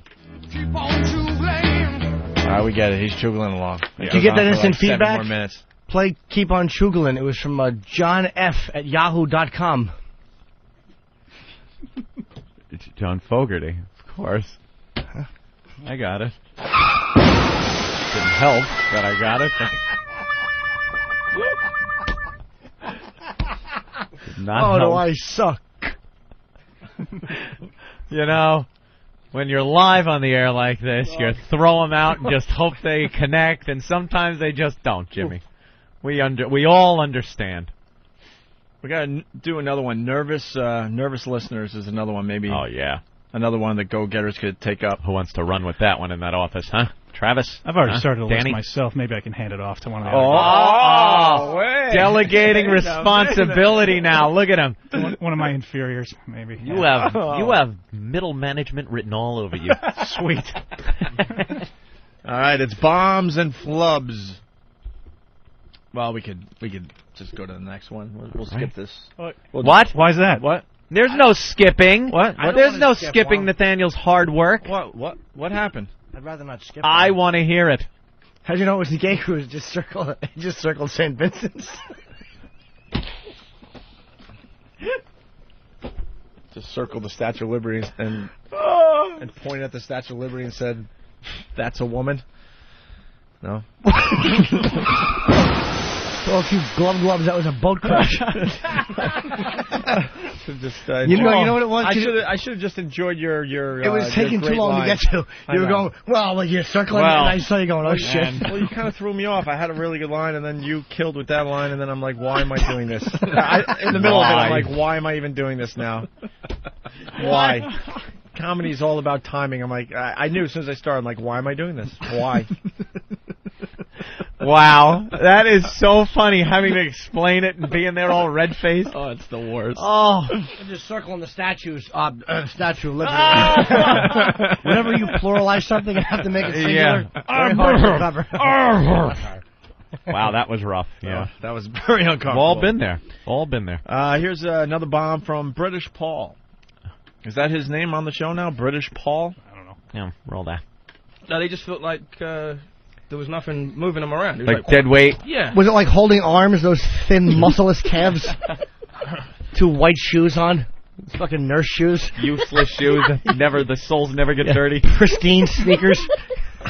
Still have that like new sticker on the bottom. They're treasure clean. It's like I was imagining that scene from I'm Gonna Get You Sucker, where they go put some legs up on the nightstand. But they were real. Fuck. No, fucking Opie just fucked me up.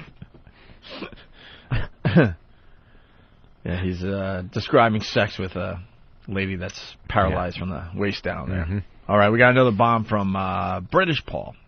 Finishing up the bomb section of the bombs and flubs bit. So how did you kind of think like, this is perplexing, because if she's numb down there, what the hell am I supposed to do? If she says that's a huge fucking dick when it's in there, I'll be like, wonder if she's lying.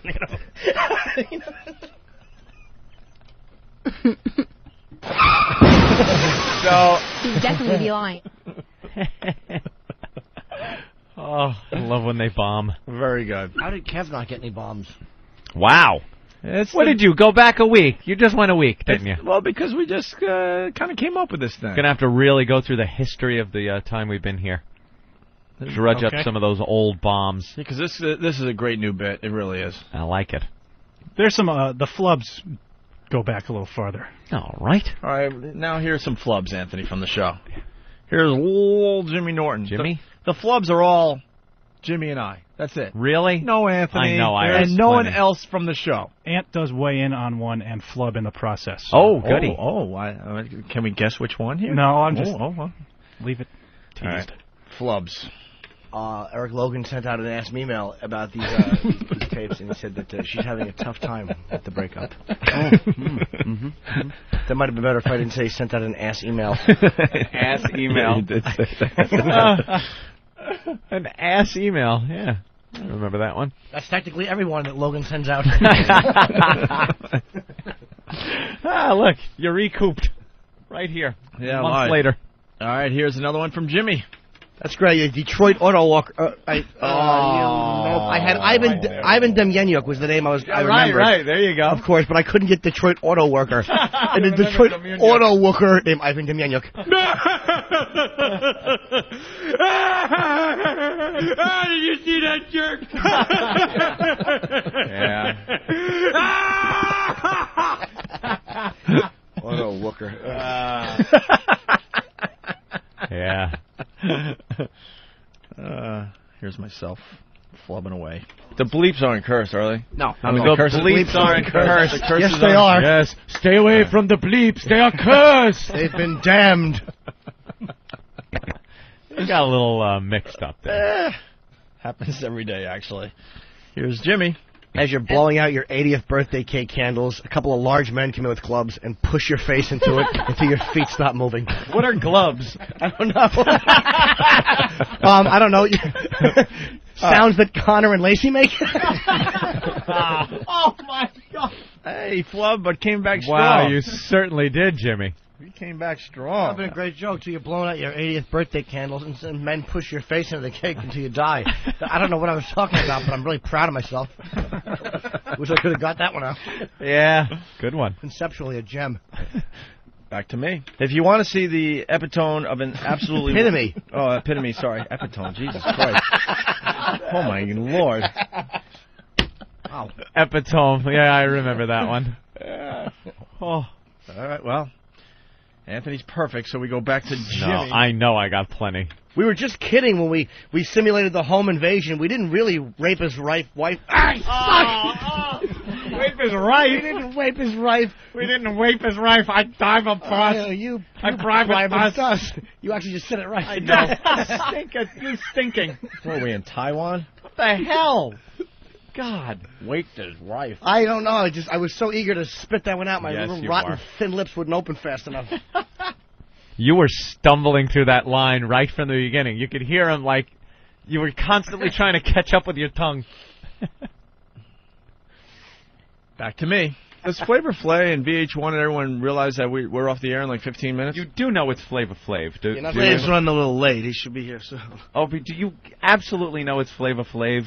Yeah. With a V? Yeah, but that's how they say it in the ghetto. Flavor Flav. Do they say Flavor Flav? They get lazy at the end of words sometimes. No, it's actually Flavor Flavor. That's why it's Flavor Flav is the cutoff.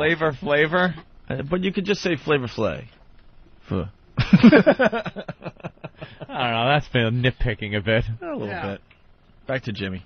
Did the soup actually fall into the soup, or did the part where your mouth goes just commit suicide and jump?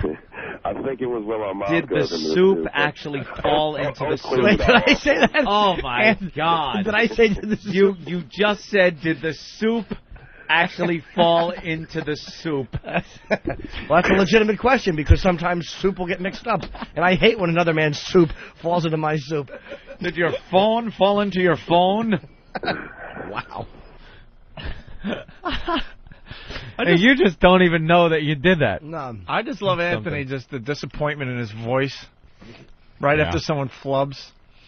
Well, I enjoy Jimmy so much that I want to hear what he's saying. When he fucks it up, it's taking away entertainment from me. That's right. He's stealing from me. You also get a little joy out of it. I get a lot of joy out of it. You said epitome. You can't get past that. Well, look how it's spelt. It's spelt epitome. All right, I don't want want to do this bit anymore. This bit stinks. And I'm thinking, you know, I got some outdoor space in Manhattan. Maybe I'll have an alpaca running around. Yeah, well, they have a lifespan of 15 to 20 years. Yeah. So, okay. You know, the kid won't be heartbroken right away like a goldfish or something. And they look like llamas? Llamas? Llamas. They look Jesus. like... a llama. Black llama? I corrected myself really fast. Boss would have said, why? Jesus. Oh, black llama. Llama. That's good. Hey, the llama. Llama. Oh, this is painful. Back to Jimmy, because Anthony's perfect. Yeah. I had a bigger ride when Cronkite. Oh, at least you didn't say Cronkite. Cronkite gave a sexier proclamation of JFK's death was where I was going. Very funny. Took his glasses off. That was hot. Yeah. Cronkite. Cronkite. Oh, you horrible. He's disgusted with himself. Cronkite. That's a good one. All right. It's kind of like the Cronkite Watergate scandal. Yeah. Ooh. Mark that one, Sam. Asterisk. Just in case you need a little reference. That's a flom. I bet you bomb with a flub. Here's another one. One day I'll change it and just say I grabbed Richard by the hair and said, "Suck my cock, bitch." Suck my cop. Cop? Jesus, forget it. In a bit. Suck my cop. Yeah. Can you put a siren in that car? Yeah. All right. Oh, dear Lord. And finally, the last bomb and flub for today. Who is it? It's not you. Give me an H. Give me a Y. Give me an S. Give me a T. Give me an R. What's his spell? The beginning of hysterectomy. Hysterectomy? Hysterectomy. Is it H-E... No, H-Y. H-Y-S-T-E-R. You said R. S-T-E-R. Yeah, you said S-T-R. You sure? I'm positive. Play the tape back. I'm pretty sure I said E-R. No, you fucked up. I certainly didn't. Hysterectomy. But did you I'm sorry, you'll have to get a hysterectomy. But did you hear the way I bailed out of it? I didn't feel like spelling out the entire word. Of course, especially after leaving out a letter. Hysterectomy. That's not bad at all. Let's say comma in there. Just take that letter out. Let's say hi to Andy in New Jersey. Sound friendly. Andy. Yo, what's up? Hey, listen, Anthony does mess up, man. Every time he says finger, younger. Finger, younger. Stop it. That's right. Finger. It's good that you picked those two words to put together, too. Punch it out. Finger, younger. Nathaniel, bravo. Good job. Thank you. Yes. The first installment of Bombs and Flubs. How come there's no enthusiastic applause coming from the booth? It's weird. Yeah, what? Anyone want to take any credit now? For a little help? No. Oh, they're being honest. To you. It's cute. They're a little jealous. Think so. There you go. All right. All yearning. Like puppies in a basket. When you take one out and pet it, they all look like, why aren't you petting me? That's right.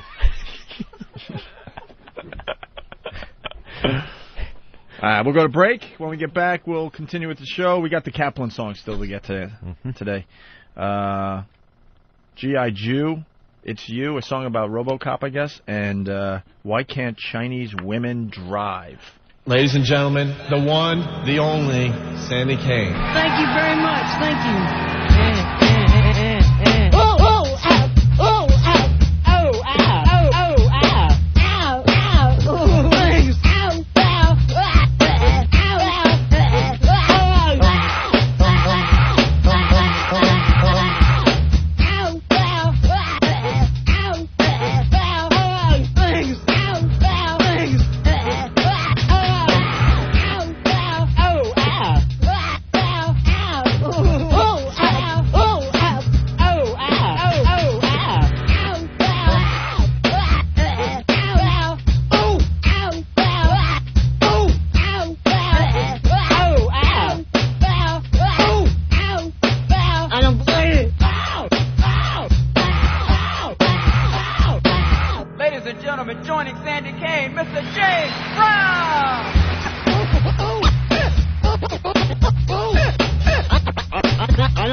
off the lights Oh, and no. smoke some crack, I'm beautiful. You're a filthy whore!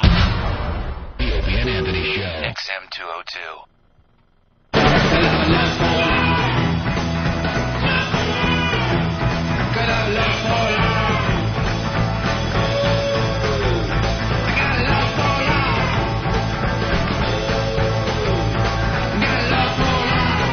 Did the guy hear this song when he fell off the Royal Caribbean cruise in the Mediterranean? Lust for Life. Splash. No, you don't. Yeah, it was the ship I was on. The Brilliance of the Seas. Went over to the Mediterranean, and some guy, like, just ended up missing. Weird story, though. He was missing, but they found out, like, the next morning he was missing, and he was on his honeymoon. So his new bride there didn't know he was missing all night long. Doesn't that seem a little odd? You're on a cruise for your honeymoon. You're pretty much attached at the hip with the wife. Maybe like your wedding night, the bride passed out. Could be. Could be. Should have thrown her over the rail. Maybe that's why he jumped. Looked at his situation and said, "Oh, I'm out of here." You remember the story about the guy who fell off a ship? I don't know if it was... He was a carrier. It was a carrier? Yeah.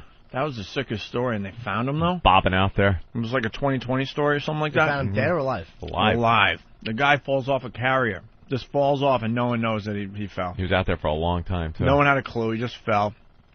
Falls in, and the carrier's in the middle of, like, nowhere out there. In the middle. I mean, nothing anywhere is close. Could you imagine falling off, first of all, surviving the fall, and then watching the carrier just leaving? Going away. Knowing there's no hope that they even know you're gone? You're not going to catch it. You can't yell. No. Nothing. Monsters underneath Could you the imagine? water. You talk about that, what did you say, white fear or whatever it was called earlier? Could you imagine what you're thinking? You're in the middle of the ocean or what have you, and that carrier is just getting smaller and smaller. And it turns out some fishing boat or something found him a few days later? Yeah. Somehow he was able to, stay afloat. A few days later? Days. Something like that. I mean, it was a while. Didn't have a survival suit on or anything. It was definitely more than just a few hours. It was a while. He did something. He said he took his pants off, tied the he was the one that blew up the pants? legs. Yeah, blew it up and floated on that for a little while. Yeah, you'd throw some air in your jeans. You'd make knots in the legs and then throw some air in.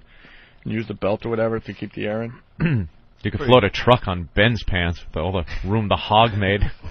That big bulge full of air, forget about it. Did he really float on his pants that way? Something like that, yeah. There's a whole story. This goes back about 5 or 6 years, I guess. Well, another guy, fucking Leon something, was causing a problem and just rolled off the edge by accident. Should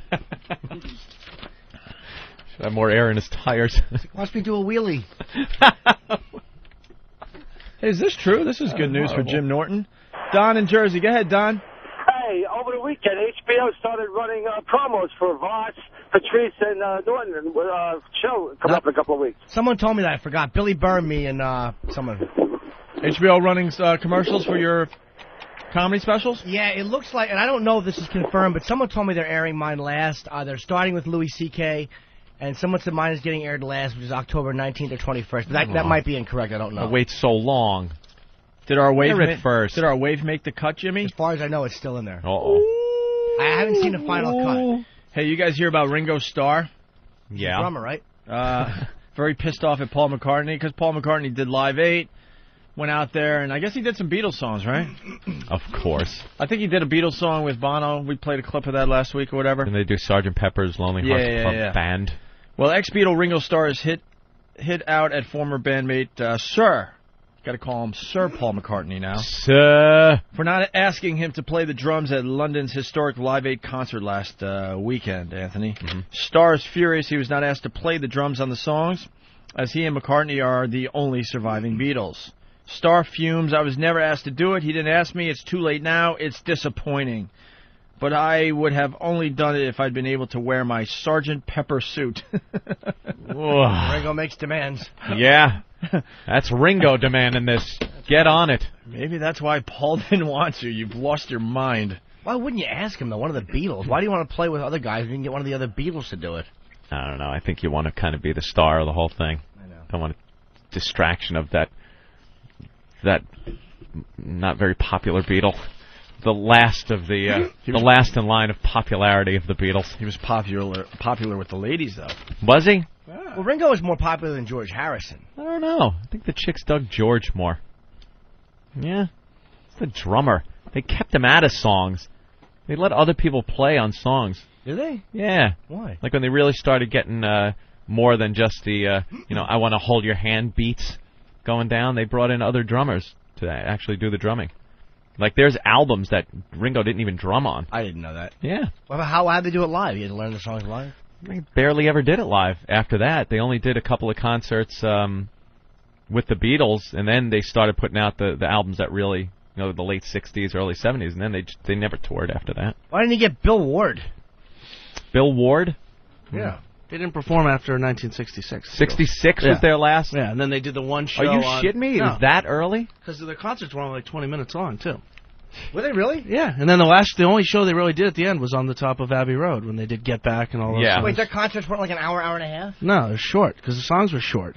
I think when they played Shay, the show was like 28 minutes, maybe? Yeah. Because the songs, She Loves You and all those songs were really short.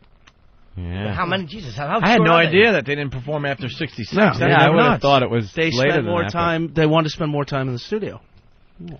But I don't remember some of the names of the drummers and stuff, but there were other drummers that played on a lot of stuff. Rick Allen? I think Sgt. Pepper is one of the albums that Ringo really had little to do with.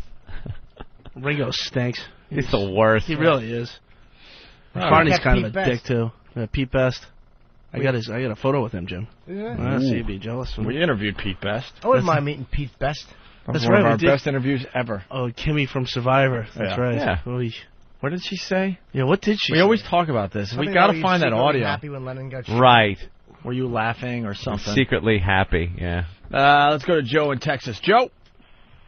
Hey. Hey, Joe. How do you do, Joe? What, Joe?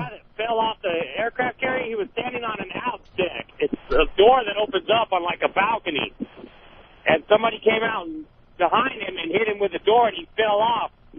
And in the Navy, their pants are designed to be your life vest. And you have to tie the legs off with your belt and constantly fill them up with air. Oh, but they're specially designed pants? Yeah, they're really thick denim. They're called dungarees. Mm-hmm. And he floated out there for 3 days before a fishing boat came and picked him up. 3 days. What are the odds that a fishing boat's going to... And they didn't know he was missing until the next morning's roll call. And what? The next morning, at the end of every shift, they have a roll call to make sure everybody's there from the night. Yeah. And that's when they found him missing. Can you imagine 3 days just floating around there thinking you're just going to die and no one's going to find you? All right, Joe. What do they eat? How do they make phone calls? All right, let's play some of this Kaplan stuff. The Kaplan brothers, Anthony. What did he sleep on? Was he nervous? All right, How Jimmy, cold was Jesus. it? The Navy gets floating pants. Were the waves high? I get very inquisitive. The Kaplan brothers came up with the CD, The Silence of the Lambs, the musical, that we had a lot of fun with. Something you can't even really buy. I think they're finally selling it on a website or something. Yeah. But very, very creative and very, very good. Well done. Well, they sent us 3 more songs, Anthony. Yeah. Because they know we're fans of these guys. Mm-hmm. And well, we're gonna play them now. They got a hard act to follow. I know, that's what I'm thinking. I haven't heard these yet. Ann hasn't. None of us have heard these. No. Eric did. He said they're great. Steve brought them to our attention. Eric said they're great? Yes, he did. Right. Steve brought them to our attention. I don't know if they compared to the originals, but I mean, they were sent them, and I just wanted to give them to a non-committal ass. Earl. Here. Hello. Earl. What's happening, guys? What's up, Earl? Truth that more Beatle drummers included Alan White of Yes. And also, I think Phil Collins actually did a session or two. Do you realize that in a conversation flow, you're a brick wall? Well, I didn't mean to, guys. What did Phil Collins do with the Beatles? Well, he always tells the story. He goes, he sat in on a session. He said he wanted to play drums, but obviously... They played, Hey Judia. I like it. That wasn't bad. I enjoyed it. All right, I'll take that. Nathaniel made me do that. Yeah? So it's got to be marked. Oh, now he's got a little... that fucker's just standing there with his pen. I know, now with his pen waiting for us to fuck up. This is why Nathaniel stinks, because he's lazy, he doesn't want to go back over the old ones, so he's like, I'll just get all the new ones. new ones. He's already got 5 from today. Of course he does. He'll make believe he found them months ago. He wants to know if he could use the flubs that we've used during the flub segment, because it's a new segment now. Yes. So he's just going to replay those. All right, here's the Kaplan brothers. That wasn't even a crash. That was a sputter and running out of gas. Oh, okay. You can go to silencethemusical.com to get their CD. Where can you get that awful shirt that Eric is wearing? Derek. I don't know. The listeners can't see it. It's green. It says Boston Tavern, Luck of the Irish with a 4-leaf clover. Yeah. And it's a fucking medium, and his dumb gut is sticking out. It's just an awful shirt. His dumb gut. Stop pinching your gut like you didn't know it was there, Mr. Dither's body. Oh, that's funny. God, this place is an awful working environment. It really is horrible. Where else do you have to work where you just get abused on a daily basis? I'm talking to human resources today. Oh, disgusted. Today. Okay. Here's G.I. Jew.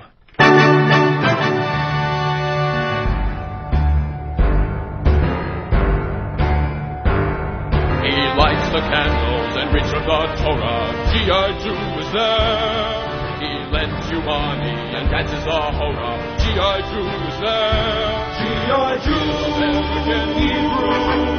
G.I. Jew is there. The Catholics blame him for murdering Jesus. G.I. Jew is there. He cuts the skin off the tip of your penis. G.I. Jew is there. G.I. Jew, American Hebrew. G.I. Jew is there. G.I. Jew, American Hebrew. G.I. Jew is there. Overbearing and often obnoxious, call him cheap, he doesn't care. G.I. Jew is there. Baruch atah Adonai Eloheinu melech haolam. When you've got problems, you know what to blame. Asher Shabbat Shalom. G.I. Jew, American Hebrew. G.I. Jew is there. G.I. Jew, American Hebrew. G.I. Jew. Wow. Great production value. Yeah, it was good. Mm-hmm. Not bad. Yeah. It's no put the fucking lotion in the basket. Well, you got, you're aiming high there. You're aiming high with put the fucking lotion in the basket. All right. That's good, though.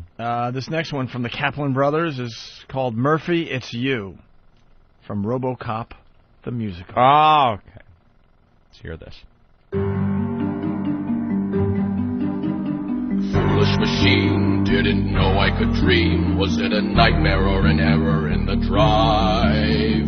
Something feels wrong, like there's been a mistake. I'm awake, but I'm not sure if I'm alive. My brain is infected with 4 prime directives. I'm quite a remarkable tool. Somehow I feel like I used to be someone who thought about more than these rules. Murphy, it's you. Murphy, it's you.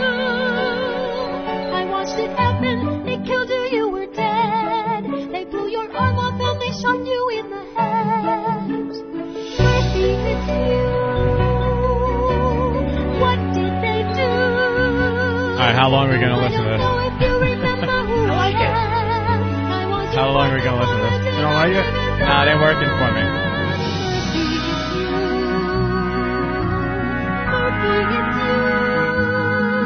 I get it.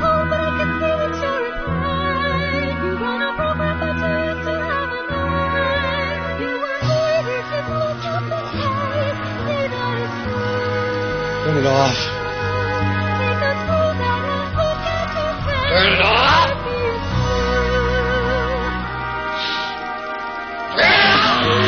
To conjure up feelings my programmer shouldn't allow. Frustrating glimpses of people who love me, but what do they think of me now? Yeah. I'm not feeling that. You know why? I'll tell you why I didn't mind it, because she's actually very good, but it wasn't supposed to be funny. Yeah. Which is, I didn't mind it, because it wasn't like it was a song that was bombing. It was just a song about the movie. Yeah, it's You not. might as well have played a regular show tune there, though. Yeah. No, but I mean, it didn't stink like, this is awful. It's No, bad if it's they're- trying to be funny, it's not. They're very, talent. Jesus, Jimmy, it's he didn't even you. put his ass up to the mic. You know that's another bit for the show, guys. Jimmy farts. Jimmy farts. Anyway, because Opa's cut a few. That's another Yeah. bit for the show. Oh yeah, I got a few. Turns that 30 waist around and just drops them into the mic. Yeah, the show's farts. I wasn't feeling that one. I know it's what it's supposed to be. Well, you know, it's not supposed if you to be like, funny. Jimmy could drink more milk then if you weren't. No, feeling not that one. Oh, the I song. want to put my ass on Anthony's arm and let a nice, quiet, hot one go. Whoa! My bare bottom. That would not happen on any planet, in any dimension. A nice, warm one. You feel like you just put your arm over an engine. That's not going to happen. He lives in a germ-free zone. Let's get a drink. Wait, honey. You can't move. You can't move. You're safe here. You're in the germ-free zone now. You understand? That's right. Germ-free zone. What's wrong with that? What's that? He was just being safe. All right. Well, here's the last song from the Kaplan Brothers. Uh-oh. Was that real? No. They're playing them from in there. Oh. What did they cull the farts from the show? Who was that, Jimmy? That was mine. Yeah, that was actually Opie's. Yeah, I could tell mine. Really? Yeah. Do you have a Jimmy one and an Opie one there that we haven't heard yet? I think this is the only one we have right now. Let's see what's up with you. Oh, look at Danny doing his job. Yeah. A little behind the scenes there. You I see bet what you happened? isolate all of your farts and jerks off to them. Jesus. He doesn't like mine because he hates my body. But I bet you he's watched you stand up. He sees your shirt lift off your little V, and he gets a fucking rod every time you do it. He just jacks off to your gassers. That's why he has them all isolated. This is Ope when he gassed in the green sweater. I'm sure that's what's happening. Uh-oh, this next song is really long, too. Is it? Wow. What's the next one, sweetie? We were counting on the Kaplan Brothers to fill up some time today, and well, let's just listen. And this one's called "Why Can't Chinese Women Drive?"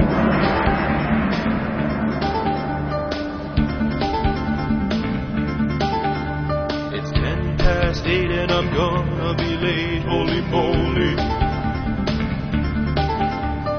Why is the person in front of me driving so slowly?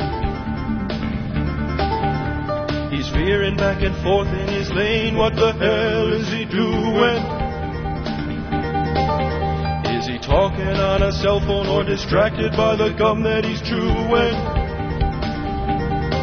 So I pull up beside him and I honk on my horn, and I freak when I look at the driver, 'cause the guy at the wheel is a she, not a he. And those eyes, my God, this woman's from China. Tell me, why can't Chinese women drive? I'm surprised I'm still alive. If you want to survive the ride, you better open your eyes. There are certain things in this world that just don't go together. There's Israelis and Arabs and hard liquor and beer, and there's picnics and terrible weather. But there's two more things that just don't mix. They outweigh the others by far. It's not blacks and whites, nor dogs and cats. It's a Chinese woman and the wheel of a car. Why can't Chinese women drive? I'm surprised I'm still alive. If you want to survive the ride, you better open your eyes. Why can't I like the music. women drive? And it's a funny theme, you know. I'm still alive. If you want to survive the ride, It's a single, open your you know. Maybe I'm a racist with a crooked view. Not every bearded big-nosed guy's a frickin' Jew. And not all blacks play basketball. And not all Asian men are small. But why is it every time I'm nearly killed behind the wheel? Oh God, I'm asking you please. That the person responsible don't have a clue is a woman and Chinese.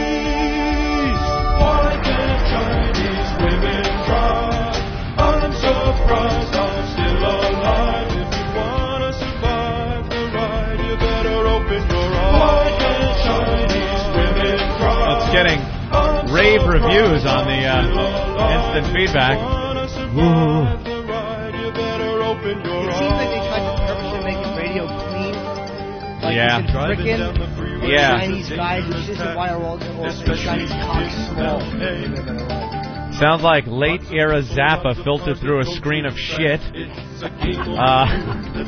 Weasel Z. That's from Carl Meyer. Bobcat says dead air would be better. Patrick from Virginia, the Chinese driving song is fucking awful. Turn it off. Are you guys playing this as part of the Bombs and Flubs bit?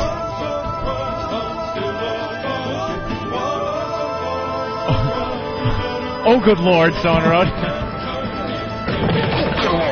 This seriously might be the fucking gayest thing I've ever heard. Way to kill the last 5 minutes of the show, you douches. Is this off? This is awful. If you want filler, just go to commercial.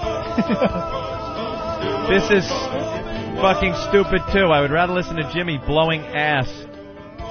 Wow. Can be arranged. Holy fuck, these songs suck ass balls. All right, so we're getting mixed reviews.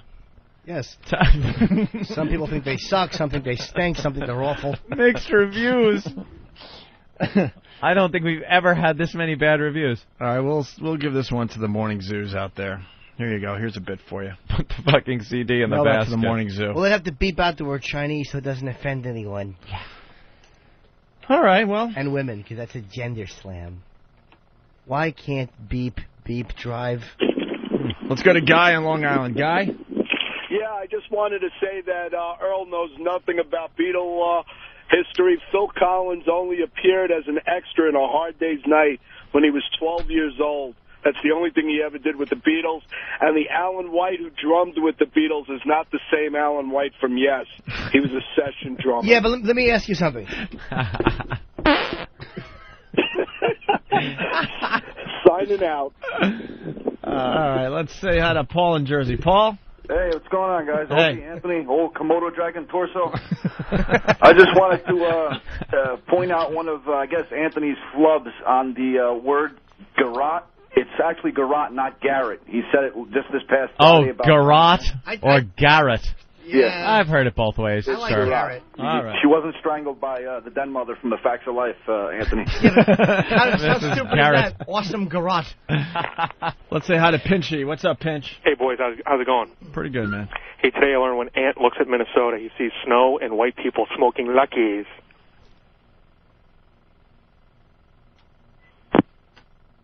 Very good. He hung up. All right, Colin on Long Island. What's up, Colin?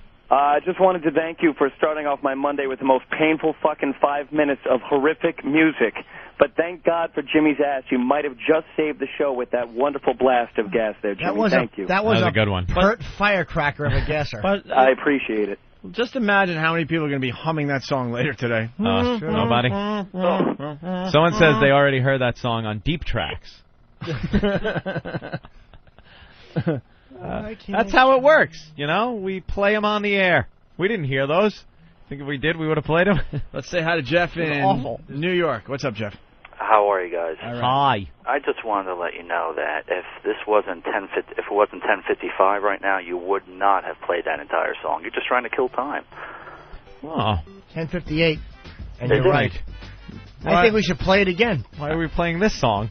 Actually, it's 10:57. Do you guys look at each other and just say, "Oh, we got to speed up the time, speed up the time"? Shut up, dude. We do, but we start doing that actually at about 8:40. You got a 3-hour song? You son of a bitch. Sorry about that. Thanks. Shut up, Great Jeff. You're not supposed to know what we do in here. Do we have any of those recorded things that we do for the beginning of the show to do today, Eric?